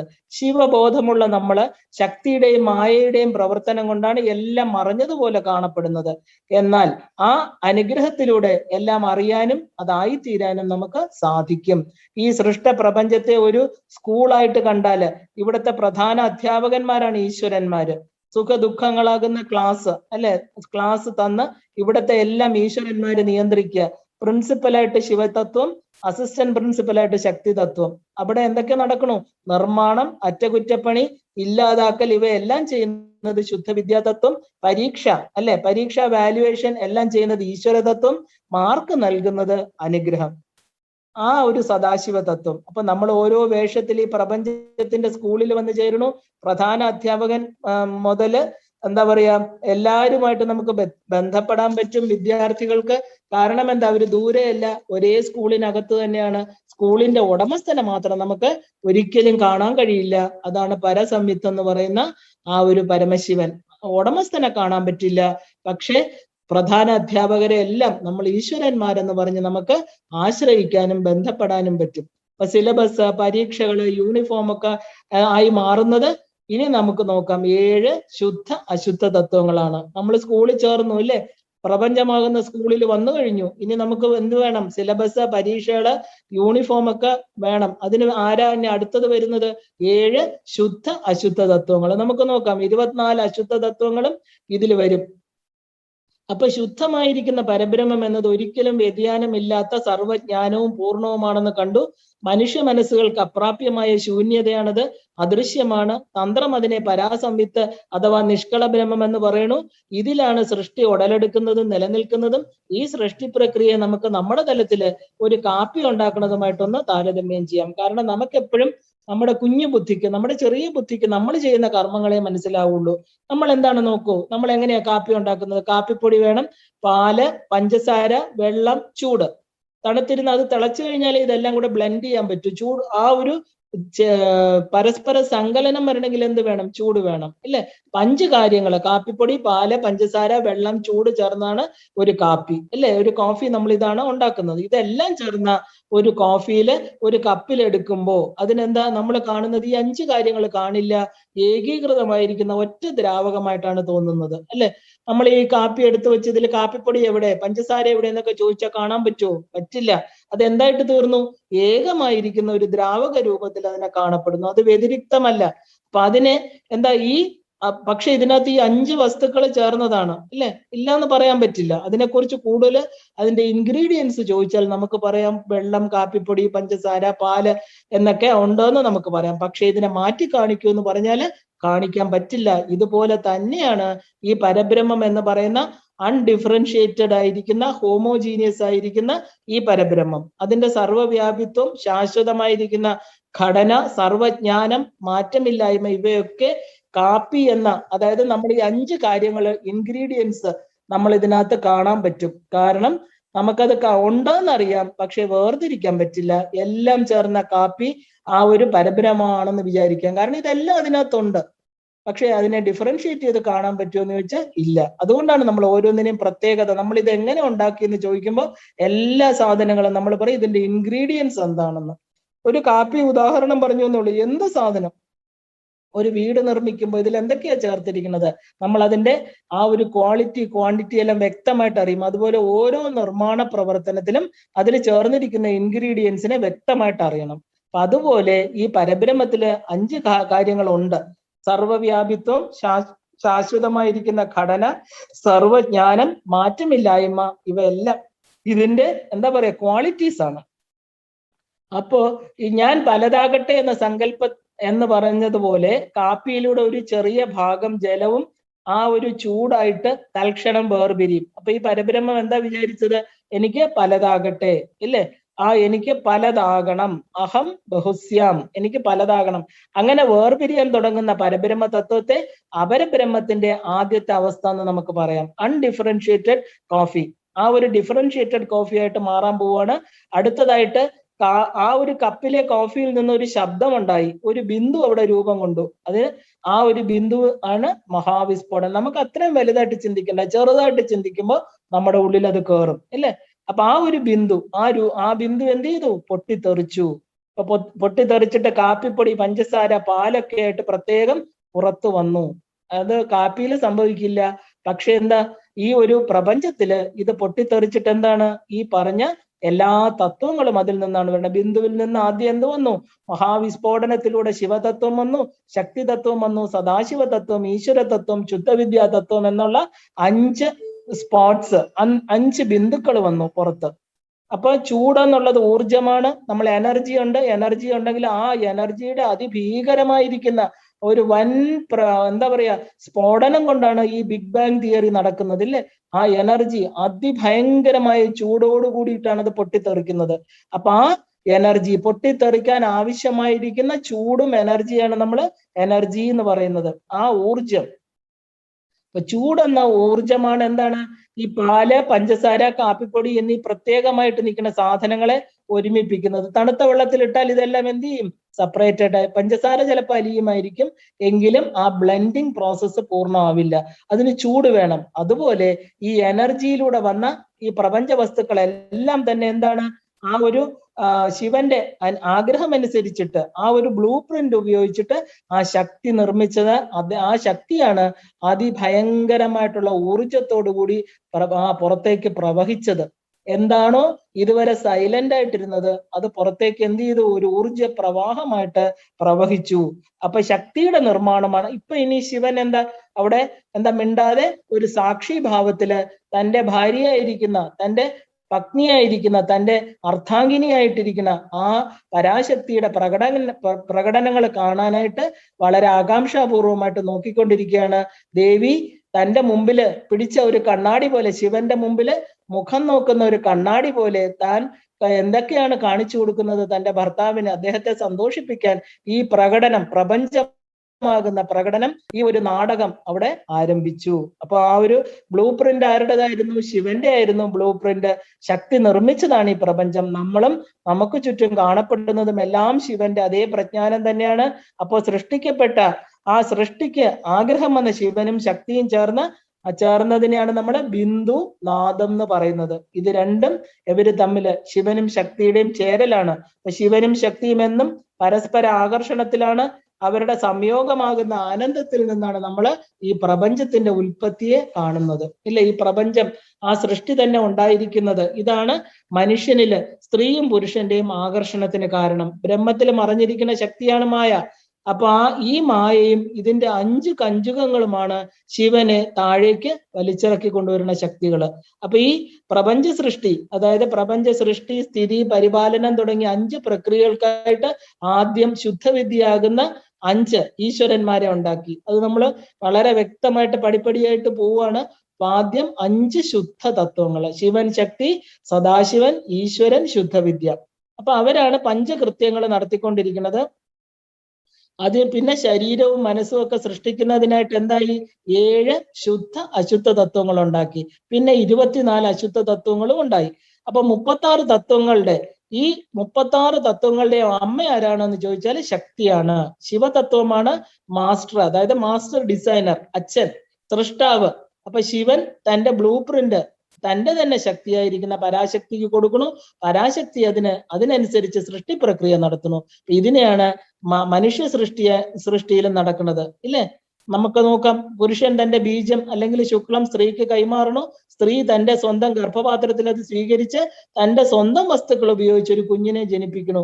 കുഞ്ഞ് ജനിച്ചു കഴിഞ്ഞാൽ അവര് എന്തായി? അതുവരെ അച്ഛനമ്മമാര്, അല്ല അതുവരെ ശക്തിയും ശിവനും. കുഞ്ഞ് ജനിച്ചു കഴിഞ്ഞാലോ അവര് മാതാപിതാക്കളായി തീർന്നു. അല്ലെ? അപ്പൊ ഈ പ്രപഞ്ച സൃഷ്ടി ആയതോടുകൂടി നമ്മുടെ മാതാപിതാക്കള്, ജഗത് മാതാപിതാക്കൾ ആരാണ്? ഈ ശിവനും ശക്തിയും. ഓരോരുത്തരും ശിവന്റെയും ശക്തി തത്വത്തിന്റെയും, അതായത് മക്കളാണ്. നമ്മുടെ അച്ഛനമ്മമാര് യഥാർത്ഥത്തില് ശിവശക്തിമാരാണ്. സംശയമില്ലാത്തതാണ്. പ്രപഞ്ച സൃഷ്ടിക്ക് കരു കൊടുക്കുന്നത്, ആ ഒരു ബീജത്തെ കൊടുക്കുന്നത്, അത് സ്വീകരിച്ച് ഗർഭപാത്രത്തിൽ സ്വീകരിച്ച് സൃഷ്ടി ഉണ്ടാക്കുന്നത് ശക്തിയാണ്. ഇവര് രണ്ടുപേരും ഒരിക്കലും മറക്കാൻ പറ്റാത്ത ഒരു മനുഷ്യ ജീവന് അവന്റെ അസ്തിത്വം മറക്കുന്നത് പോലെയാണ് ഈ ശിവശക്തിമാരെ മറക്കുന്നത്. അപ്പൊ എല്ലാ സൃഷ്ടിജാലങ്ങളും എന്താ ഇവരിൽ നിന്നാണ് വരുന്നത്? ഈ പ്രപഞ്ചത്തിൽ ഇരിക്കുന്ന എല്ലാവരും. അങ്ങനെ ചിന്തിക്കുമ്പോൾ സൃഷ്ടിജാലങ്ങളെല്ലാം നമ്മുടെ ആരാ? നമ്മുടെ സഹോദരീ സഹോദരന്മാരാണെന്ന് കാണാം. അപ്പൊ ശിവതത്വം എന്ന് പറയുന്ന പുരുഷതത്വം, സ്ത്രീ തത്വം എന്ന് പറയുന്ന ശക്തി തത്വം. ഇല്ലേ?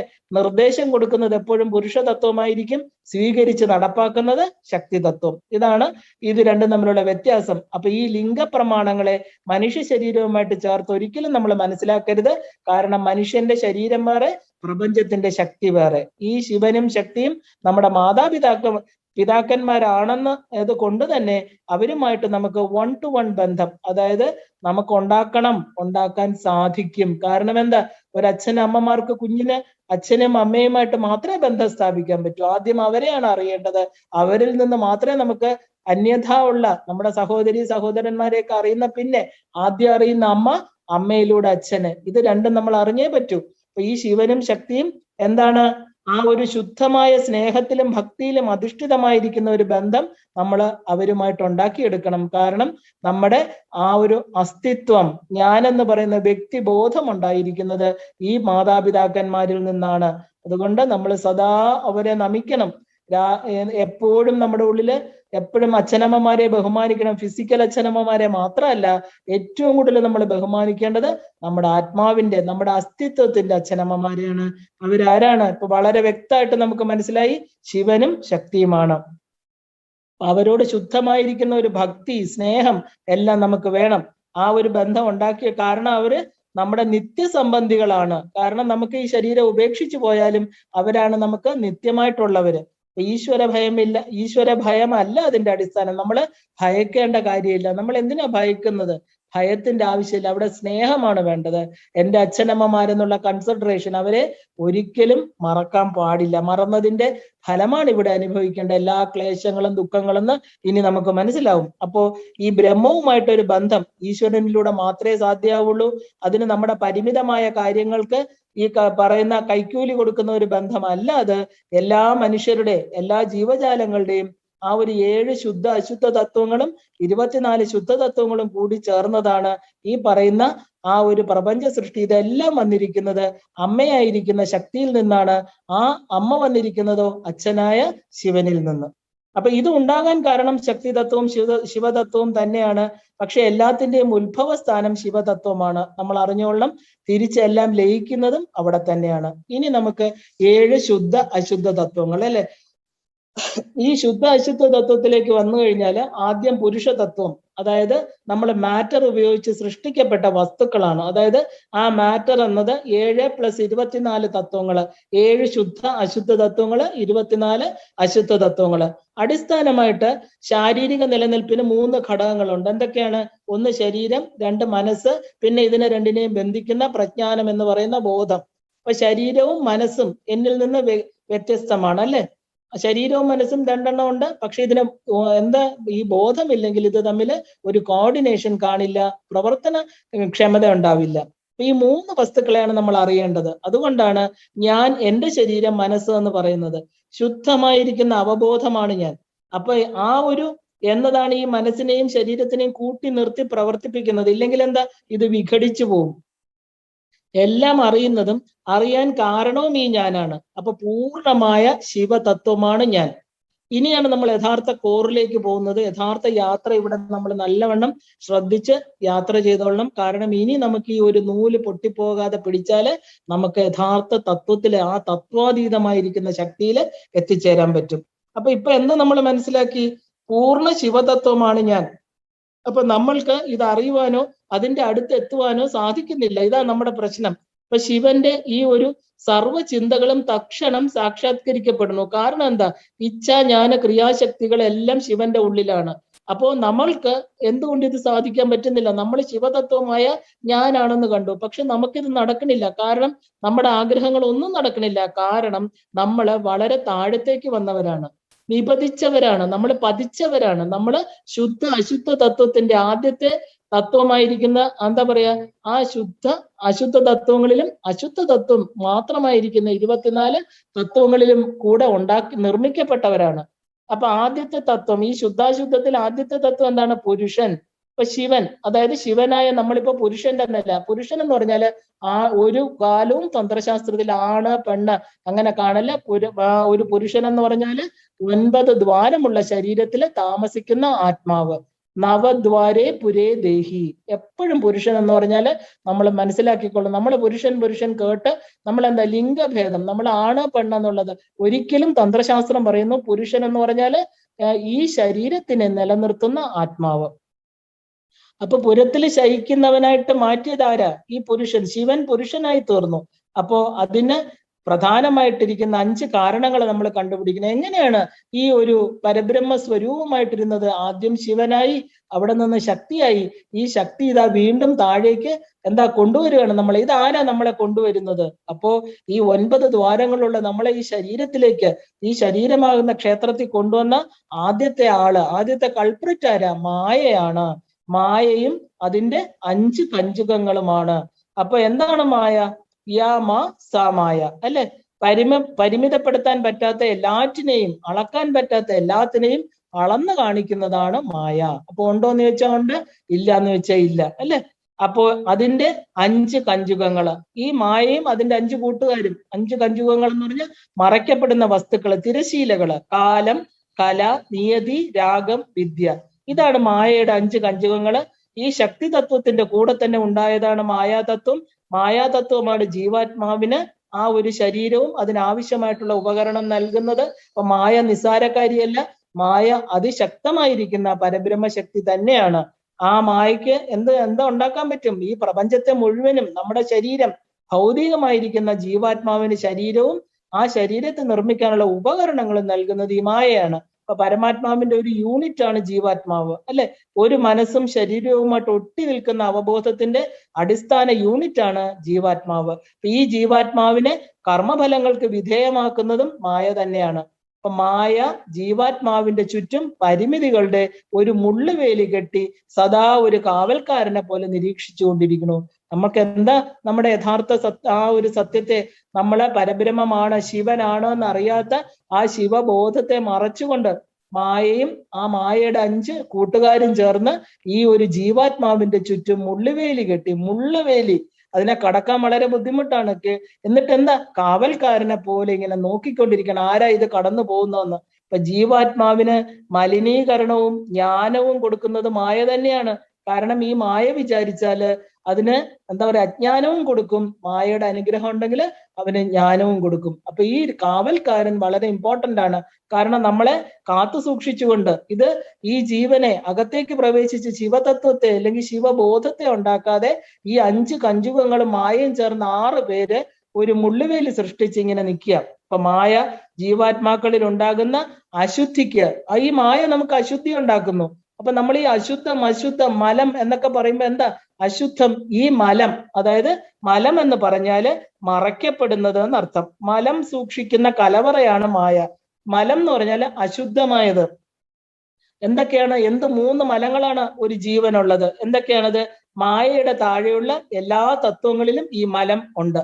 കാരണം ഇതുണ്ടാക്കുന്നത് ആരാ? മായ തന്നെയാണ്. ഇതിനെയാണ് നമ്മൾ ആണവമലം, മായിക മലം, കാർമിക മലം എന്ന് പറയുന്നത്. ഈ മലത്രയങ്ങള് സത്യത്തെ മറയ്ക്കണു.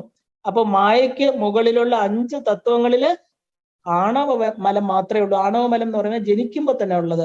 അപ്പൊ ഈ മായ എവിടുന്ന ജനിച്ചത്? ബിന്ദു. ആ ഒരു ബിന്ദുവിന്റെ വിസ്ഫോടനം, ബിന്ദുവിന്റെ ആ ഒരു പരിധി, ഇല്ലേ, ഒരു ശിവലിംഗം പോലെ കാണുന്നതിന്റെ ചുറ്റുമുള്ള ആ ഒരു സർക്കുലർ സ്പേസിനെയാണ് നമ്മൾ മായ എന്ന് പറയുന്നത്. അപ്പം ജനിച്ചപ്പോ തന്നെ ഉള്ളതിനെ ആണവമലം. നമുക്ക് അവിടെ ഒന്നും ചെയ്യാൻ പറ്റില്ല. പരാശക്തി, അതായത് ശിവൻ ഉണ്ടായപ്പോ തന്നെ ശക്തിയുടെ കൂടെ മായയും ഉണ്ടായി. അതാണ് പരബ്രഹ്മ മഹർഷി, പരബ്രഹ്മത്തിന്റെ ഭാര്യയായിട്ടിരിക്കുന്ന പരാശക്തി ഉണ്ടായപ്പോ തന്നെ ആ ദേവിയുടെ അതേ ശക്തിയുടെ രൂപത്തില് മായയും വന്നു. അപ്പൊ അതുകൊണ്ടാണ് സ്വതന്ത്ര ശക്തി എന്ന് പറയുന്നത്. നമുക്കൊന്നും ചെയ്യാൻ പറ്റില്ല. ഈ മായയുടെ ആണവമലം ആ സൃഷ്ടിയുടെ ആദ്യം തന്നെ ഉണ്ടായി. അപ്പൊ ഈ മായയ്ക്ക് മുകളിലുള്ള 5 തത്വങ്ങളില് ആണവമലം മാത്രമേ ഉള്ളൂ. മായയ്ക്ക് മുകളിൽ ഏതൊക്കെയാ? നമുക്ക് 5 തത്വങ്ങൾ നമ്മൾ കണ്ടു, 5 ഈശ്വരന്മാര്. അവരില് ആണവമലമുണ്ട്. അതുകൊണ്ട് പക്ഷെ അവര് ശുദ്ധമാണ്, അവർക്ക് ഈ ആണവമലം അവരെ ബാധിക്കുന്നില്ല. അപ്പൊ മലത്രയങ്ങള് ഈ സത്യത്തെ മറയ്ക്കുകയാണ്. മായയ്ക്ക് മുകളിലുള്ള 5 തത്വങ്ങളാകുന്ന, അതായത് ശിവന്റെ പരമാധികാര തത്വമാണ്, അല്ലെ, ഈ പറഞ്ഞ മായ എന്ന് പറയുന്നത് ബിന്ദുവിൽ നിന്ന് സൃഷ്ടിക്കപ്പെട്ടത് തന്നെയാണ്. അപ്പൊ 6 മുതൽ 36 വരെയുള്ള തത്വങ്ങളില് മായ എന്ത് ചെയ്തു? 6ന് മുകളിൽ ആദ്യത്തെ 5 തത്വങ്ങളില് ശുദ്ധമായിരിക്കുന്ന ശുദ്ധതത്വം വരെ, സദാശിവൻ വരെയുള്ള ശുദ്ധതത്വം തുടങ്ങിയതില് ആണവമലം വലിയ പ്രശ്നമില്ല, കാരണം ജന്മത്തോടു കൂടി തന്നെ ഇരിക്കുന്നതാണ്. പക്ഷെ പിന്നെ ഏറ്റവും വലിയ കാർമിക മലവും മായിക മലവും, പിന്നെന്താ, ഈ 6 മുതൽ 36 വരെയുള്ള തത്വങ്ങളില് മായ ചേർത്തു. വിഷം കലർത്തുന്ന പോലെ മായ ഇതിലെല്ലാം ഓരോന്ന് കലർത്തി വെച്ചു. കാരണം എന്താ? നമുക്ക് നമ്മുടെ യഥാർത്ഥ സ്വരൂപത്തെ മറച്ചുകൊണ്ട്. അപ്പൊ മായിക മലത്തെ ചേർക്കും ആദ്യം. ഈ 3 മലങ്ങളും മായയിലാണ് വസിക്കുന്നത്. ഇത് എന്താ പറയാ, ഇവയ്ക്ക് സ്വതന്ത്രമായിട്ടുള്ള ശക്തിയില്ല. ഈ മലങ്ങൾക്ക് പ്രത്യേക ശക്തി ഉണ്ടോന്ന് ചോദിച്ചാൽ ഇല്ല. അവര് എവിടെയാ താമസിക്കുന്നത്? അവരുടെ വീട് എവിടെയാ? ഈ മായ തന്നെയാണ്. അപ്പൊ മായയ്ക്ക് സ്വന്തം കരുത്തുകൊണ്ട് ജീവാത്മാവിനെ താഴോട്ട് കൊണ്ടുവരാനും ആ ഒരു എന്താ പറയാ സാധനയിലൂടെ ആ ജീവാത്മാവിനെ മുകളിലേക്ക് ഉയർത്തുവാനും സാധിക്കും. അപ്പൊ ഈ മായ എന്ന് പറയുന്ന ആരാ? ഈ പരാശക്തിയുടെ, ശക്തിയുടെ തന്നെ ആ ഒരു ഏറ്റവും എന്താ പറയാ വളരെ സ്ട്രോങ് ആയിട്ടിരിക്കുന്ന, ശക്തിയായിട്ടിരിക്കുന്നതാണ് മായാശക്തി. അപ്പൊ ഇത് പരാശക്തി തന്നെയാണ്. പരാശക്തിയുടെ നിന്ന് ഉണ്ടായതാണെങ്കിലും പരാശക്തിക്ക് തുല്യമാണ്. കാരണം എന്താ? ആ ഒരു ജീവാത്മാവിനെ താഴോട്ട് കൊണ്ടുവരാനും സാധിക്കും, മുകളിലോട്ട് ഉയർത്തുവാനും സാധിക്കും. പക്ഷെ മുകളിലോട്ട് ഉയർത്താൻ മായ ഒന്നും ചെയ്യാറില്ല. കാരണം എന്താ? ആ താഴോട്ട് കൊണ്ടുവന്ന മായ പിന്നെ അവൻ സ്വപ്രയത്നം കൊണ്ട് വേണം മുകളിലോട്ട് പോകാൻ. മായ ഒന്നും ചെയ്യില്ല. മായയ്ക്ക് സറണ്ടർ ചെയ്യണം നമ്മള്. മായയെ മനസ്സിലാക്കി. അപ്പൊ നമ്മൾ ഇല്ലാത്തതായിട്ടുള്ള ഒരെണ്ണത്തിന് എങ്ങനെ സറണ്ടർ ചെയ്യും? നമുക്ക് കാണാൻ പറ്റില്ല അല്ലെ? മായയുടെ സ്ഥൂലം, സൂക്ഷ്മം, അതിസൂക്ഷ്മം എന്ന് പറയണ 3 മലങ്ങള് ജീവനെ പരിമിതപ്പെടുത്തുകയാണ്. പക്ഷെ നമുക്കത് അറിയാൻ പറ്റുന്നില്ല. അതുകൊണ്ട് നമുക്ക് മായയ്ക്ക് സറണ്ടർ ചെയ്യാൻ പറ്റാത്ത ജീവനുകളെല്ലാം തന്നെ എന്ത് ചെയ്യും? എപ്പോഴും മായാതലത്തിൽ തന്നെ ജീവിക്കും. കാരണം താഴ്ത്താൻ മായ സഹായിക്കും, ഉയർത്താൻ ആര് സഹായിക്കണം? പരാശക്തി. ഈ ശക്തി നമ്മളെ സഹായിക്കണം. അപ്പൊ ഈ മായയിൽ നിന്ന് നമ്മൾ എന്ത് വേണം? മായാവിയെ കണ്ടെത്തണം. ആ ഒരു മായയുടെ പരിമിതികളെ ഭേദിക്കണമെങ്കിൽ മായയുടെ 3 മലങ്ങളാണ് സ്ഥൂലമായിരിക്കുന്നത്, സൂക്ഷ്മമായിരിക്കുന്നത്, അതിസൂക്ഷ്മമായിരിക്കുന്ന 3 ആണവ മായിക കാർമിക മലങ്ങള്. അപ്പൊ അതാണ് ജീവനെ പരിമിതപ്പെടുത്തുന്നത്. ഏറ്റവും സ്ഥൂലമായിരിക്കുന്നതാണ് കാർമിക മലം. നമ്മള് സ്ഥൂലമായ ശരീരം കൊണ്ട് ചെയ്യുന്ന കർമ്മമലം. നമ്മുടെ പ്രവൃത്തികളുമായിട്ട് അത് ബന്ധപ്പെട്ട് കിടക്കുക. കർമ്മമലം പ്രവൃത്തികളുടെ ഫലമായിട്ട് നമുക്ക് ഉണ്ടാകുന്ന ആ ശക്തമായിട്ടുള്ള വികാരങ്ങൾ അല്ലെ, അതിനെയാണ് കാർമിക മലം എന്ന് പറയുന്നത്. കർമ്മങ്ങൾ ചെയ്യുമ്പോൾ നമുക്ക് കിട്ടുന്ന വികാരങ്ങൾ എന്തൊക്കെയാണ്? ഞാൻ ദുഃഖിതനാണ്, ഞാൻ സന്തോഷവാനാണ്, ഞാൻ ഭാഗ്യവാനാണ്, ഞാൻ സൗന്ദര്യം ഉള്ളവനാണ്, സൗന്ദര്യം ഇല്ലാത്തവരാണ്, ധനികനാണ്. ഇങ്ങനെ മാറി മാറി വികാരങ്ങൾ നമുക്ക് വന്നുകൊണ്ടേയിരിക്കണം. ഇപ്പൊ ജീവാത്മാവിന്റെ അവബോധത്തില് മലം കലർത്തുന്നത് അത്തരം വികാരങ്ങളാണ്. ഇതിനെയാണ് നമ്മൾ കർമ്മമലം എന്ന് പറയുന്നത്. ഒരു പ്രവൃത്തിയുടെ അശുദ്ധി അല്ലെ, ആ ഒരു ശുഭാശുഭ ചിന്തകളെല്ലാം ഉണ്ടാക്കുന്നത് ജീവാത്മാവിന്റെ വ്യക്തിപരമായിരിക്കുന്ന അവബോധത്തിലാണ്. അപ്പൊ ഇതാണ് അഴുക്ക് പുരളാൻ കാരണം. അപ്പൊ അടുത്ത മലം എന്താണ്? ഈ അടുത്ത സൂക്ഷ്മ അശുദ്ധിയാണ് നമ്മള് മായിക മലം. നമ്മൾ ഈ ശുദ്ധം അശുദ്ധ തത്വം എന്നൊക്കെ പറയുമ്പോൾ എങ്ങനെയാണ് ഇതിൽ ശുദ്ധവും അശുദ്ധവും ആകുന്നത് വ്യക്തമായിട്ട് അറിഞ്ഞുകൊള്ളാം. കാരണം ഈ മായയാണ് ആദ്യത്തെ കളി കളിക്കുന്നത് ഇല്ലേ? മായയിൽ നിന്നും മായയും മായയുടെ 5 കൂട്ടുകാരും കൂടെ ചേർന്ന് ഈ പ്രപഞ്ചത്തെ തന്നെ ഇട്ട് കളിപ്പിച്ചുകൊണ്ട് ആ മായയിൽ ഒളിച്ചിരിക്കുന്ന 3 മലത്രയങ്ങള്. ആദ്യം ആണവ മലത്തെ കാണാൻ പറ്റില്ല. അടുത്തത് കാർമിക മലം, നമ്മൾ കർമ്മം ചെയ്യുന്നു എന്നുള്ള വികാരങ്ങൾ ഉണ്ടാകണം. നമ്മുടെ പ്രവൃത്തിയുടെ ഫലം, ഞാൻ ചെയ്യുന്നു എന്നുള്ള പ്രവൃത്തിയുടെ ഫലം കൊണ്ട് ഞാൻ സുഖം ദുഃഖം എന്നൊക്കെ അനുഭവിക്കുന്നു എന്നൊരു ചിന്ത ഉണ്ടാകണം. അപ്പൊ 3ാമത്തെ ആ സൂക്ഷ്മ അശുദ്ധിയുടെ പേരാണ് മായിക മലം. അപ്പോ കർമ്മമലം കഴിഞ്ഞിട്ട് മായിക മലം എന്താണ്? ഈ മലം സ്വന്തം അവബോധത്തിലെ വ്യതിയാനങ്ങൾ സൃഷ്ടിക്കണം. കാരണം ഇത് അജ്ഞാനത്തിന്റെ അശുദ്ധിയാണ്. ഇത് എന്റെ വീടാണ്, ഇയാൾ എന്റെ ശത്രുവാണ്, ഇത് എന്റെ കുടുംബാംഗമാണ്, ഞാൻ നോക്കിയിട്ടാണ് ഇതെല്ലാം നടക്കുന്നത്. ഇങ്ങനെയുള്ള എന്താ പറയാ ഭേദബുദ്ധി അവബോധത്തില് മായിക മലം ഉണ്ടാക്കുന്നു. അതാണ് അഴുക്ക് പരട്ടുന്നത്. കാരണം ആദ്യം നമുക്ക് എന്താ? ഞാൻ സന്തോഷവാനാണ്, ഞാൻ എന്റെ എന്നുള്ള തോന്നലുകള്. രണ്ടാമത് മായിക മലം എന്താ? ഇവിടെ എന്തെങ്കിലും നമുക്ക് സ്വന്തമാണോ? സ്വന്തമല്ലാത്തതിനെല്ലാം സ്വന്തമാക്കി കാണിക്കുന്നതാണ് മായിക മലം. അപ്പൊ എന്റെ ശത്രു, എന്റെ മിത്രം, എന്റെ വീട് എന്നുള്ള ആ ദ്വൈത ഭാവം നമുക്ക് ഉണ്ടാക്കുന്നത് മായിക മലമാണ്. അങ്ങനെ ഞാനും മറ്റുള്ളവരും വ്യത്യസ്തരെന്നുള്ള ഒരു തോന്നൽ ഉണ്ടാക്കണം. അപ്പൊ എല്ലാറ്റിലും ഒന്നായിരിക്കുന്ന ശിവനെ എന്താണ്? പലതായിട്ട് നമ്മൾ കാണുന്നു. 3ാമത്തെ സൂക്ഷ്മമായിരിക്കുന്ന അശുദ്ധിയാണ് ആണവമലം. ആണവമലം എന്ന് പറയുന്നത് പ്രപഞ്ച സൃഷ്ടി ഉണ്ടായി നമ്മൾ കണ്ടു, ബിന്ദുവിൽ നിന്ന് തന്നെ ഉണ്ടായതാണ് ആണവമലം. ശിവബോധത്തിന്റെ ആ ഒരു തൊട്ടടുത്ത് എത്തിയാല് അതിൽ ലയിക്കാൻ പറ്റാതെ അതിസൂക്ഷ്മമായിരിക്കുന്ന അശുദ്ധിയാണ് ആണവമലം. നമ്മൾ തൊട്ടടുത്ത് വരെ എത്തും, പക്ഷെ ആ ശിവബോധത്തിൽ ലയിക്കാൻ പറ്റുന്നില്ല. കാരണം ഞാൻ ശിവനെന്ന് അറിഞ്ഞാലും വളരെ പെട്ടെന്ന് അത് മറന്നുപോകും. ആ മലം നമ്മളില് അപൂർണനാണെന്നുള്ള ചിന്താഗതി ഉണ്ടാക്കിക്കൊണ്ടേയിരിക്കും. നമുക്ക് ആ ശിവബോധത്തെ ഉൾക്കൊള്ളാൻ പറ്റില്ല. ഇതാണ് ആ ഒരു ആണവമലം. അപ്പൊ ഈ 3 മലങ്ങളും അതിൽ ഏറ്റവും എന്താ പറയാ, അതിൽ ഒരെണ്ണം ഈ കാർമിക മലം മാത്രമാണ് നമ്മൾ ചെയ്യുന്ന പ്രവൃത്തിയുടെ ഫലവുമായിട്ട് ബന്ധപ്പെട്ടിരിക്കുന്നത്. മറ്റു രണ്ടും നമ്മുടെ കാഴ്ചപ്പാടുകളുമായിട്ടാണ് ബന്ധപ്പെട്ടിരിക്കുന്നത് അല്ലെ.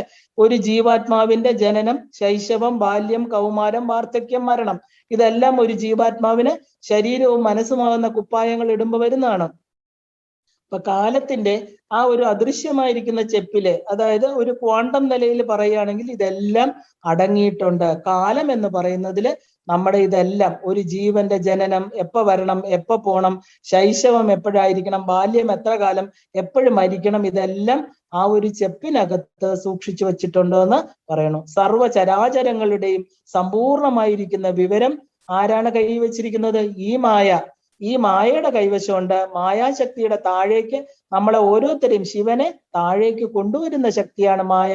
ശക്തിക്ക് മുകളിലോട്ട് കൊണ്ടുപോകാൻ സാധിക്കും, പക്ഷെ മായ അത് ചെയ്യില്ല. ശക്തിക്ക് മാത്രമേ പറ്റുള്ളൂ, ശിവന്റെ ശക്തി. ആ ശക്തിക്ക് നമ്മളെ മുകളിലോട്ട് മായ നമ്മൾ അതിന് സഹായിക്കില്ല. കാരണം മായയ്ക്ക് സന്തോഷം എന്താ? ആ ജീവൻ, ആ ശിവൻ ജീവനായിട്ട് ഇവിടെ കിടന്ന് ഇങ്ങനെ ഉഴലുന്നത് കണ്ട് കൈകൊട്ടി ചിരിക്കുന്നു മായ, അല്ലെ? നമുക്ക് മുകളിലോട്ട് പോകാൻ മായ സഹായിക്കണില്ല. ആര് വേണം നമുക്ക്? ഈ പരാശക്തിയുടെ അനുഗ്രഹം വേണം. അപ്പൊ ജീവാത്മാവ് തന്നിലെ മലങ്ങളെ അകറ്റി ശിവ അവബോധം വീണ്ടെടുക്കുമ്പോൾ മായ എന്ത് ചെയ്യും? മറ്റ് പരിവാരങ്ങളും വന്നിട്ട് എന്ത് ചെയ്യും? നമ്മുടെ നിന്ന് ആ തത്വങ്ങളെ എല്ലാം എടുത്തിട്ട് വാരിയെടുക്കും. ഈ 5 കഞ്ചുകങ്ങളും മായയും കൂടെ വന്നിട്ട് നമുക്ക് ആ എപ്പോ പരാശക്തിയുടെ അനുഗ്രഹം കിട്ടുന്നോ ഈ 5 കഞ്ചുകങ്ങളെയും ഈ മായ മാറ്റിത്തരും. മാറ്റാതിരിക്കാൻ പറ്റില്ല, കാരണം അവരപ്പോഴപ്രത്യക്ഷപ്പെടും. ഇപ്പൊ ചുരുക്കത്തില് ജീവാത്മാക്കളായ നമ്മുടെ സർവ്വ സുഖ ദുഃഖങ്ങൾക്കും ഈ കർമ്മ നിയമം അനുസരിച്ച് മാത്രം ഉണ്ടാകുന്നതാണെന്ന് മനസ്സിലാക്കണം. കർമ്മ നിയമങ്ങൾക്ക് കാരണം മായാതത്വം തന്നെയാണ്. ഈ മായ തന്റെ 5 കഞ്ചുകങ്ങൾ കൊണ്ട് പുരുഷ തത്വത്തെ ആ ഒരു മറച്ചുകൊണ്ട് പരിമിതപ്പെടുത്തുന്നതും ചെയ്യുന്നത് കൊണ്ടാണ്. തന്ത്രം പറയണു പുരുഷ തത്വത്തിന്റെ ചുമലില് സദാ ഇരിക്കുന്ന ഒരു കുരങ്ങാണ് മായ എന്ന്. കാരണം ഒരിക്കലും അതിനെ വിട്ടുപോകാൻ പറ്റണില്ല. ഈ മായ ഇങ്ങനെ ചുറ്റിച്ചുകൊണ്ടേയിരിക്കണം. അപ്പോ ആ ഒരു പുരുഷ തത്വത്തിൽ നിന്ന് എപ്പോ നമ്മൾ മായയെ അതിക്രമിക്കണോ നമുക്ക് പരാശക്തിയാകുന്ന ശക്തിയുടെ അനുഗ്രഹം വേണം. അപ്പൊ ഈ 5 കഞ്ചുകങ്ങൾ ഏതൊക്കെയാണ്? കല, കാലം, രാഗം, നിയതി, വിദ്യ. 5 കഞ്ചുകങ്ങൾ ഇല്ലേ? അത് മായയുടെ മാത്രമാണ്, വേറെ ആരുടെ അല്ല. ഈ 5 കഞ്ചുകങ്ങളും മായയുടെയാണ്. ഇപ്പൊ വേദം പറയുന്നത് ബ്രഹ്മത്തിന്റെ അനിർവചനീയമായ അവിഛിന്നമായ ശക്തിയാണ് മായ എന്നാണ്. അപ്പൊ മായ 5 ആവരണങ്ങൾ പുതച്ച് ക്ലേശിക്കുന്ന പുരുഷന്മാരാണ് നമ്മൾ ഓരോരുത്തരും. മായയുടെ 5 പുതപ്പുകൾ നമ്മൾ പുതച്ചിരിക്കുകയാണ്. അതുകൊണ്ടാണ് നമ്മുടെ സ്വരൂപം നമുക്ക് കാണാതെ ഇരിക്കുന്നത്. മായയാകുന്ന പാശത്താൽ ബന്ധിച്ച പശുക്കളാണ് നമ്മൾ ഓരോരുത്തരും. ആ വലിയ പരിമിതികളുള്ള കൊച്ചു ശിവന്മാരാണ്. കാരണം നമ്മൾ ശിവൻ തന്നെയാണ്. പക്ഷെ എന്താ? പരിമിതപ്പെട്ട ശിവൻ, അത് ജീവനായിട്ട് തീർന്നു. അപ്പൊ ആയുർദൈർഘ്യം കൂട്ടുവാനോ വിചാരിച്ച കാര്യം നടക്കാനോ ജ്ഞാനം സമ്പാദിക്കാനോ ഒക്കെ നമുക്ക് പരിമിതികളുണ്ടല്ലേ? ശിവനാണെങ്കിൽ എന്ത് നമ്മൾ കണ്ടു? വിചാരിച്ചപ്പോ തന്നെ ഇച്ഛാജ്ഞാന ക്രിയാശക്തികളുടെ പ്രപഞ്ചം ഉണ്ടായി, വിത്തിൻ സെക്കൻഡ്സ് ഉണ്ടായി. പക്ഷെ നമുക്കോ? നമ്മള് ജീവന്മാരായപ്പോ നമ്മൾ ക്ലേശിക്കുക, ദുഃഖിക്കുകയാണ്. കാരണം എന്താ? ഒരു കാര്യവും നമ്മളെ കൊണ്ട് സ്വയം നടത്താൻ പറ്റുന്നില്ല. അപ്പൊ നമ്മൾ പരിമിതികളുള്ളവരായിട്ട് തീർന്നു. ആ പരിമിതികളെ ഭേദിച്ചുകൊണ്ട് ആ ഒരു ശിവത്വത്തിലേക്ക് തിരിച്ചെത്തണം. ഇതാണ് മനുഷ്യന്റെ ആത്യന്തിക ലക്ഷ്യം. എല്ലാ മനുഷ്യ ജന്മത്തിന്റെയും ആ മുമുക്ഷുത്വം എന്താണ്? ഈ ക്ലേശത്തെ, പരിമിതികളെ അതിജീവിക്കുക, ആ ദുഃഖത്തിൽ നിന്നുള്ള മോചനം, സുഖസ്വരൂപത്തെ അറിയുക. ഇതല്ലേ മനുഷ്യന്റെ ലക്ഷ്യം? അതറിയണമെങ്കിൽ തന്നെ അനേക ജന്മങ്ങൾ എടുക്കണം. അപ്പൊ നമ്മുടെ പഞ്ചേന്ദ്രിയങ്ങളുടെ കഴിവ് മായ വളരെയധികം കുറച്ച് കളയുന്നു. കാരണം എന്താ? ഈ 5 ഇന്ദ്രിയങ്ങൾക്കും ഒരുപാട് കഴിവുകൾ ഉണ്ടായിരുന്നാണ്. മായയുടെ ഈ പുതപ്പുകൾ കാരണം നമ്മുടെ ഇന്ദ്രിയങ്ങൾ, അതായത് 20 മുതൽ 20,000 വാട്ട്സ് വരെയുള്ള ശബ്ദങ്ങളെ നമുക്ക് കേൾക്കാൻ സാധിക്കൂ. ദൃശ്യ, സ്പർശ, ഘ്രാണ ഇന്ദ്രിയങ്ങൾക്ക് എല്ലാം തന്നെ വളരെ പരിമിതികളുണ്ട്. മായ ഇതിനെയൊക്കെ എന്ത് ചെയ്തു? തന്മാത്രകളായിട്ടാണ് ചെയ്യുന്നത്. കാരണം നമുക്ക് ഒരു എല്ലാം സർവ്വവ്യാപിത്വം ഉണ്ടായിരുന്ന എല്ലാ ശക്തികളും നിറഞ്ഞ് നമുക്ക് ഇപ്പൊ പരിമിതപ്പെട്ട ശബ്ദങ്ങള് കേൾക്കാൻ പറ്റുള്ളൂ. പരിമിതപ്പെട്ട കാഴ്ചകളെ സൂപ്പർസോണിക് ഒന്നും കാണാൻ പറ്റില്ല. ശബ്ദത്തിന്റെ വേഗതയിൽ സഞ്ചരിക്കാൻ പറ്റില്ല. നമ്മുടെ സ്പർശനം വളരെയധികം കുറഞ്ഞിരിക്കുന്നു. ഇതിനെല്ലാം പരിമിതി ഉണ്ടാക്കിയത് ഈ മായയാണ്. ആ മായ ഇതിനെ എങ്ങനെയാ? തന്മാത്രകളാക്കി കളഞ്ഞു. ഈ പഞ്ചേന്ദ്രിയങ്ങൾക്കെല്ലാം തന്മാത്രകൾ. നമുക്ക് അത് കാണാം. നമ്മുടെ ബോധമനസ്സ്, അതായത് ബോധമനസ്സ് കുറഞ്ഞ കാര്യക്ഷമതയോട് കൂടിയാണ് ഇപ്പൊ പ്രവർത്തിക്കുന്നത്. കാരണം ബോധത്തെ മറച്ചു കളഞ്ഞിരിക്കുകയാണ്. ഈ മറച്ചു കളഞ്ഞിരിക്കുക എന്ന് പറഞ്ഞാല് നമ്മള് ഈ വിളക്ക് കത്തുന്നു, ഒരു എന്താ പറയാ 9 ദ്വാരങ്ങളുണ്ട്, ഒരു കുടം കൊണ്ട് മറച്ചതുപോലെ ഇല്ലേ? ആ ദ്വാരങ്ങളിൽ കൂടെ ഉണ്ടെന്ന് മാത്രമേ അറിയാവൂ, പക്ഷെ അതിന് പ്രവർത്തനം ഉണ്ടോ?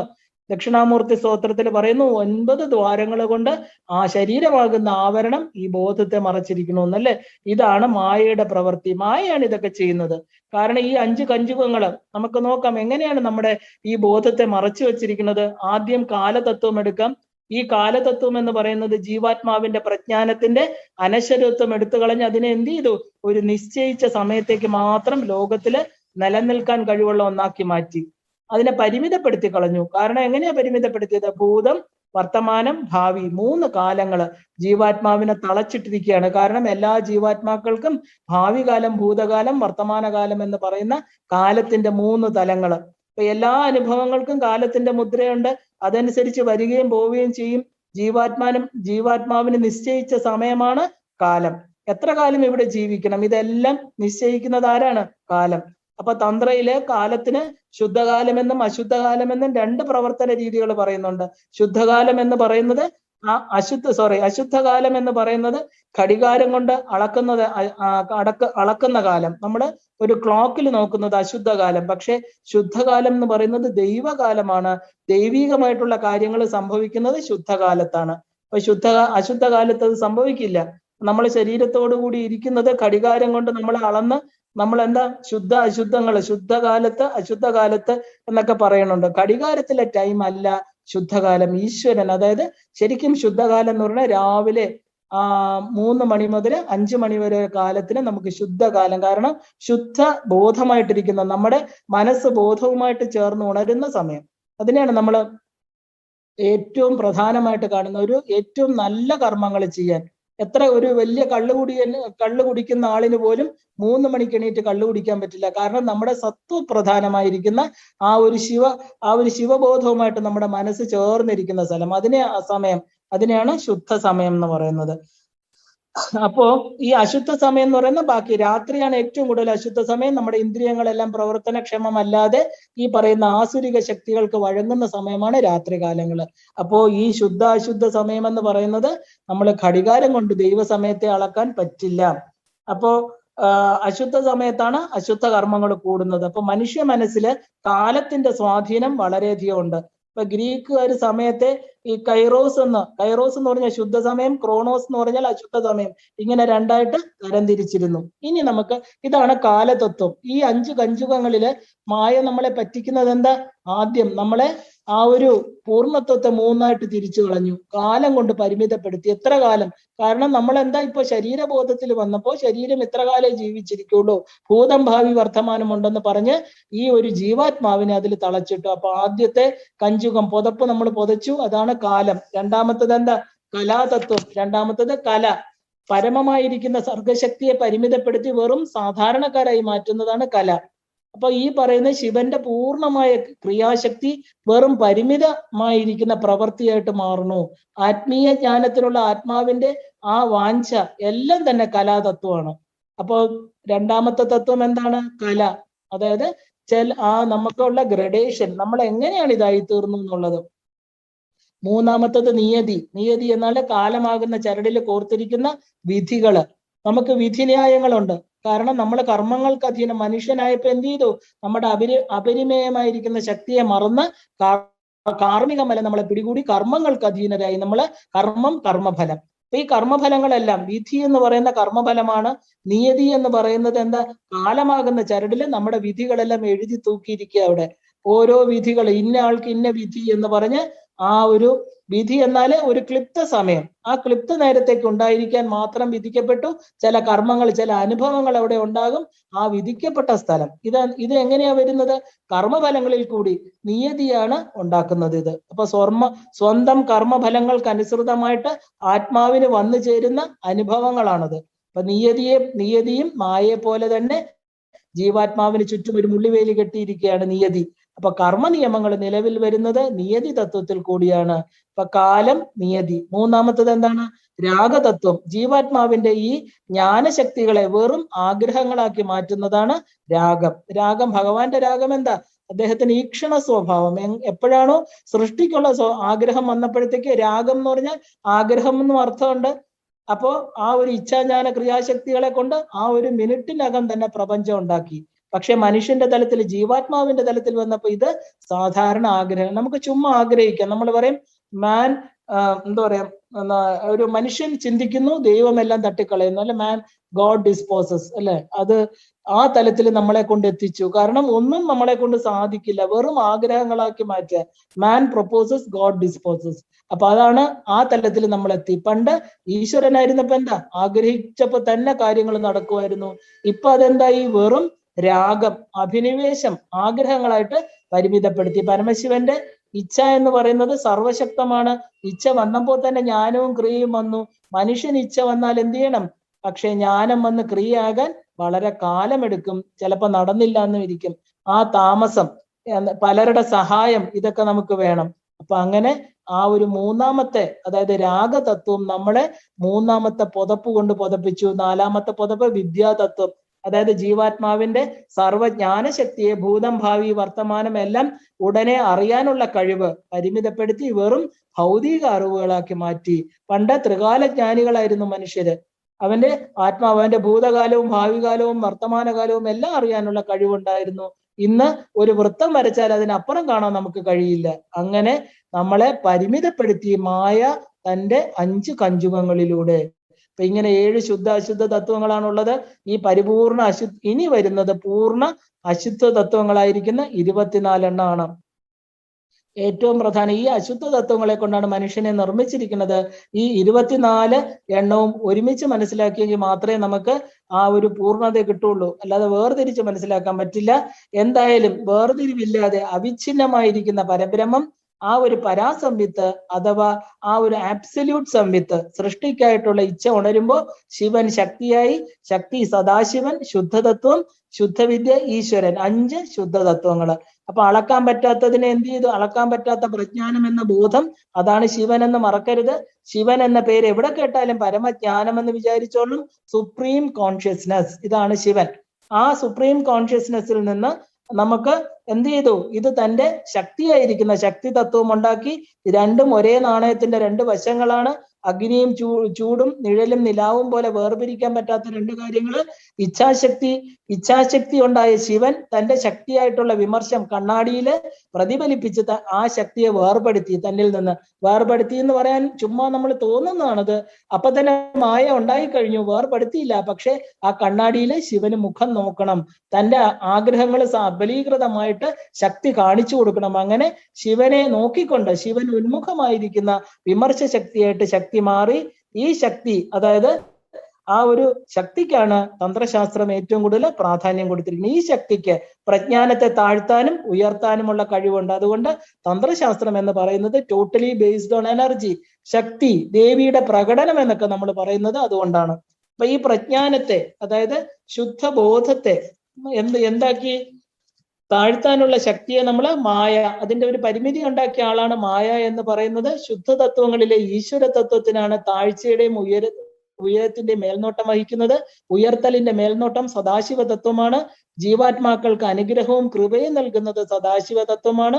സൃഷ്ടി സ്ഥിതി സംഹാരത്തിന്റെ പൊതുവായ ചുമതലയാണ് ശുദ്ധവിദ്യാ തത്വത്തിനുള്ളത്. ഈ 5 ശുദ്ധവിദ്യാ തത്വങ്ങളാണ് പ്രപഞ്ചത്തിന്റെ നിർമ്മാണം നടത്തി, അതായത് ഇവയ്ക്ക് മേൽനോട്ടം വഹിച്ചുകൊണ്ടിരിക്കുന്നത്. ഇതുകൊണ്ട് അവരെ നമ്മൾ എന്ത് വിളിക്കുന്നു?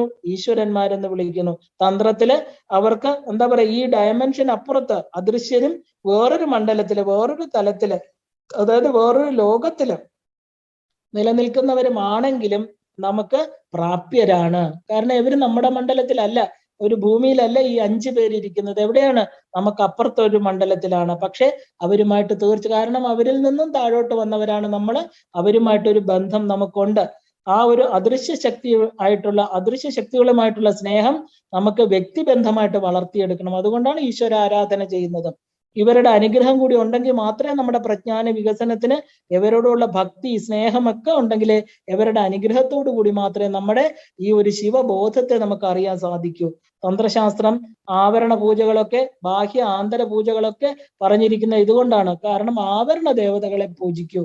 കാരണം ഇവരെ എല്ലാം പൂജിച്ചു കഴിഞ്ഞെങ്കിൽ മാത്രമേ നമുക്ക് ഇവരുടെ അനുഗ്രഹത്തിന് വേണ്ടിയിട്ടാണ്. കാരണം ശുദ്ധ അശുദ്ധ തത്വങ്ങളായിട്ടുള്ള 7 എണ്ണം ശിവശക്തികളോ എന്നിവരോടൊപ്പം തന്നെ ഉണ്ടായവരാണ്. അവര് സൃഷ്ടിയോട് ചേർന്ന് മറ്റൊരു ഡയമെൻഷനിലാണ് പ്രവർത്തിക്കുന്നത്. അങ്ങനെ ഇവർ ഭാഗികമായിട്ടുള്ള അശുദ്ധ തത്വങ്ങളായിട്ട് മാറിയത് പിന്നെയാണ്. അപ്പൊ പുരുഷനും മായയും 5 കഞ്ചുകങ്ങളും ചേർന്ന 7 ശുദ്ധാശുദ്ധ തത്വങ്ങള് ഈ പരിമിതികളെല്ലാം നമുക്ക് ഉണ്ടാക്കി. ഇത് നമ്മൾ അറിയണം, ഇല്ലേ? അതുകൊണ്ടാണ് ഇതിനെ അറിയണം എന്ന് പറയുന്നത്. എന്നാൽ മാത്രമേ നമുക്ക് പരിമിതികളിൽ നിന്ന് നിവർത്തി പ്രാപിക്കാൻ സാധിക്കൂ.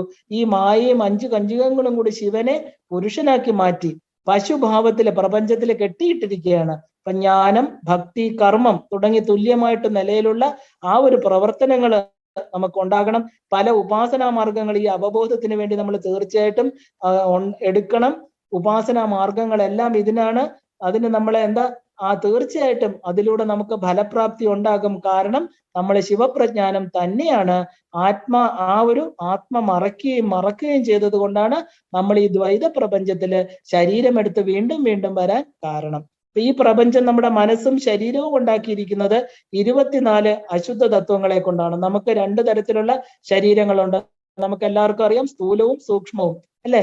Gross and subtle. ഇപ്പൊ ഗ്രോസ് എന്ന് പറയുന്ന സ്ഥൂല ശരീരം, സട്ടിൽ എന്ന് പറയുന്ന സൂക്ഷ്മ ശരീരം. ഇപ്പൊ കാണപ്പെടുന്ന സ്ഥൂല ശരീരം എന്ന് പറയുന്നത് രക്തം, അസ്ഥി, മജ്ജ, മാംസം, ശുക്രം, മേധസ്, രസം തുടങ്ങിയവ കൊണ്ടുണ്ടാക്കിയിരിക്കുന്ന സ്ഥൂല ശരീരം. പക്ഷെ സൂക്ഷ്മ ശരീരം എന്നത് നമുക്ക് കാണാൻ പറ്റില്ല, ദൃഷ്ടിഗോചരമല്ലാത്ത പഞ്ച തന്മാത്രകളും 3 അന്ധകരണങ്ങളും ചേർന്നതാണ് നമ്മുടെ സൂക്ഷ്മ ശരീരം. അപ്പൊ ഈ സ്ഥൂല സൂക്ഷ്മ ശരീരങ്ങൾ ഉണ്ടാക്കിയിരിക്കുന്നത് ദ്രവ്യം അഥവാ മാറ്റർ എന്ന് പറയുന്നത് കൊണ്ടാണ്. രണ്ടും ഉണ്ടാക്കിയത് ശക്തിയിൽ നിന്നാണ്. ശിവജ്ഞാനത്തിന്റെ ശക്തി എനർജി അഥവാ ഊർജമാണ്. വളരെ ഉയർന്ന വൈബ്രേഷൻ ഉള്ള ഊർജമാണിത്.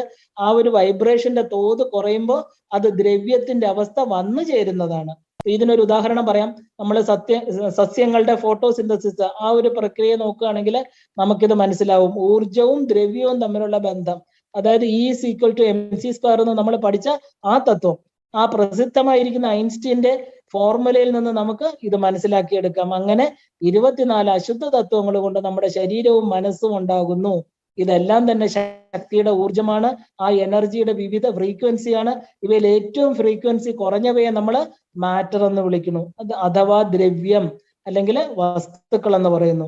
അപ്പോ അവയെല്ലാം നമുക്ക് എന്താ, ഈ ദ്രവ്യങ്ങള് മാറ്റർ എന്ന് പറയുന്ന എല്ലാം നമുക്ക് ദൃഷ്ടിഗോചരമാണ്, കാണാൻ പറ്റും. കാരണം അവയുടെ വൈബ്രേഷന്റെ ലെവല് വളരെ കുറവാണ്. അതുകൊണ്ടാണ് നമ്മൾ അതിനെ അചലം എന്ന് പറയുന്ന ഖരപദാർത്ഥങ്ങള്, സ്ഥൂലമായിരിക്കുന്ന വസ്തുക്കള്, നമുക്കതിനെ കാണാൻ പറ്റും. ഇപ്പൊ ദ്രവ്യവും ഊർജവും ഒരുപോലെ നിലനിൽപ്പുള്ളതാണ്. ഉദാഹരണം, മനസ്സ് നമുക്ക് ദൃഷ്ടി ഗോചരമല്ല, പക്ഷെ ഉണ്ടെന്ന് നമുക്കറിയാം. അശുദ്ധ തത്വങ്ങളില് വൈബ്രേഷൻ ലെവൽ കൂടുതലായതുകൊണ്ടാണ് അതിനെ കാണാൻ പറ്റാത്തത്. ഇപ്പൊ കറങ്ങുന്ന ഒരു ഫാൻ, ഒരു സീലിംഗ് ഫാൻ നമ്മുടെ മുകളിൽ ഉണ്ടെന്ന് വെക്കൂ. അപ്പൊ അത് വളരെ സ്പീഡിൽ കറങ്ങുമ്പോൾ അതിന്റെ ചിറകുകൾ നമുക്ക് കാണാൻ പറ്റില്ല, അല്ലെ? പക്ഷെ എന്ത് പറ്റും, നമുക്ക് കാറ്റ് കിട്ടും. അത് കണ്ടില്ല എന്ന് പറഞ്ഞത് ഇല്ല എന്ന് പറയാൻ പറ്റില്ല. അതുപോലെയാണിത്. യഥാർത്ഥമായിരിക്കുന്ന പ്രജ്ഞാനമായിരിക്കുന്ന നമ്മള് സ്ഥൂലവുമല്ല സൂക്ഷ്മവുമല്ല, അല്ലെ? രണ്ടിന് അതീതമായിരിക്കുന്ന പര എന്നുള്ള അവസ്ഥയാണ്. ഊർജത്തിൽ ഉണ്ടായതല്ല, ഊർജത്തിന്റെയും ഉറവിടമായ പ്രജ്ഞാനം, അതായത് ബ്രഹ്മത്തിൽ നിന്നാണ് ഉണ്ടായത്. അപ്പൊ ഈ ഒരു സട്ടിലസ്റ്റ് എന്ന് വേണമെങ്കിൽ നമുക്ക് പറയാം, സൂക്ഷ്മതരം അല്ലെങ്കിൽ സൂക്ഷ്മതമം എന്ന തലം. അപ്പൊ ഈ പരബ്രഹ്മം എന്ന് പറയുന്നത് ഈ കാണുന്നതിനെല്ലാം മേളിലാണ്. നമ്മുടെ ശരീരവും പ്രപഞ്ചവും പഞ്ചഭൂതങ്ങളിൽ നിന്ന് പഞ്ചഭൂതങ്ങൾ കൊണ്ട് നിർമ്മിതമാണ്. ഇന്ന് നമുക്ക് ഇവിടെ വെച്ച് നിർത്താം. കാരണം ഇത്രയും കേട്ടപ്പോ തന്നെ നമ്മുടെ ബുദ്ധി ഒരു സാച്ചുറേഷൻ പോയിന്റിൽ വന്ന് കാണും. കാരണം ഇതിൽ കൂടുതലൊന്നും നമുക്ക് അങ്ങോട്ട് ഉൾക്കൊള്ളാൻ പറ്റില്ല. ഇത്രയും മതി. ഇതുവരെ കേട്ടത് നിങ്ങൾ ചിന്തിക്കണം. കാരണം എന്താ, ഇതൊക്കെ വളരെ വളരെ വളരെ പ്രധാനമാണ്. ഈ ലളിതാ സഹസ്രനാമത്തിന്റെ ആ ഒരു സട്ടിലസ്റ്റ് ഫോമാണ് ഞാൻ ഇപ്പൊ പറയുന്നത്. ബാഹ്യത്തിൽ നിന്ന് ആന്തരികമായിട്ടുള്ള യാത്ര. അപ്പൊ ഇന്ന് ഇവിടെ വെച്ച് നിർത്തിക്കൊണ്ട് നാളെ നമുക്ക് എന്താ പറയാ, ഈ 24 അശുദ്ധ തത്വങ്ങളും കൂടെ പഠിച്ചതിന് ശേഷം നമുക്ക് സൃഷ്ടിയുടെ ഒരു ചെറിയ കഥ, ആ ഒരു കഥ കേൾക്കണം. കാരണം എന്താ, ആ കഥയിലൂടെ വളരെ കൊച്ചു കുഞ്ഞുങ്ങൾക്ക് പറഞ്ഞു തരും പോലെ അച്ഛനും അമ്മയും മക്കളും, ഒരു കൊട്ടാരത്തിലെ രാജാവും രാജ്ഞിയും 3 മക്കളും, ആ 3 മക്കള് എങ്ങനെയാണ് കാര്യങ്ങൾ ചെയ്തത്, ആ 3 മക്കളിൽ നിന്ന് 5 മക്കളായി. അതെങ്ങനെ ഈ പ്രപഞ്ചം എന്ന് പറയുന്ന നാടകശാലയില് ഓരോ ജീവന്മാരായിട്ട് വന്ന് നമ്മുടെ കർമ്മങ്ങൾ ചെയ്തു പോണു. ആ ഒരു കഥയിലൂടെ 24 അശുദ്ധ തത്വങ്ങളും കൂടെ മനസ്സിലാക്കി കഴിഞ്ഞാൽ ഏകദേശം നമ്മുടെ പൂർണ്ണമായിരിക്കുന്ന നിർമ്മാണ പ്രക്രിയ നമ്മൾ അറിഞ്ഞു കഴിഞ്ഞു. അപ്പൊ നമുക്ക് ഇതുവരെ പഠിച്ചതെല്ലാം കൂടെ കൂട്ടിച്ചേർത്ത്, എല്ലാവർക്കും കഥ ഇഷ്ടമാണ് അല്ലെ, രാജാവും രാജ്ഞിയുടെയും കഥ. അപ്പൊ ഈ രാജാവും രാജ്ഞിയും ആരായിരുന്നു? അപ്പൊ നമുക്ക് ഈ കഥയാവുമ്പോൾ നമ്മുടെ മറക്കില്ല, നമ്മുടെ ഉള്ളിൽ നിൽക്കും. അപ്പൊ ആ കഥ കേട്ടിട്ട് അവസാനമായിരിക്കുന്ന കർമ്മം, കർമ്മഫലം, മരണം, എന്തുകൊണ്ട് വീണ്ടും പുനർജന്മം, ഇതിന്റെ എല്ലാം പറഞ്ഞ് എല്ലാം ആ പരാശക്തിയുടെ പാദങ്ങളിൽ നമുക്ക് സമർപ്പിക്കാം. ഇന്ന് നമുക്കിവിടെ നിർത്താം. എല്ലാവർക്കും ശ്രീമാത്രേ നമഃ.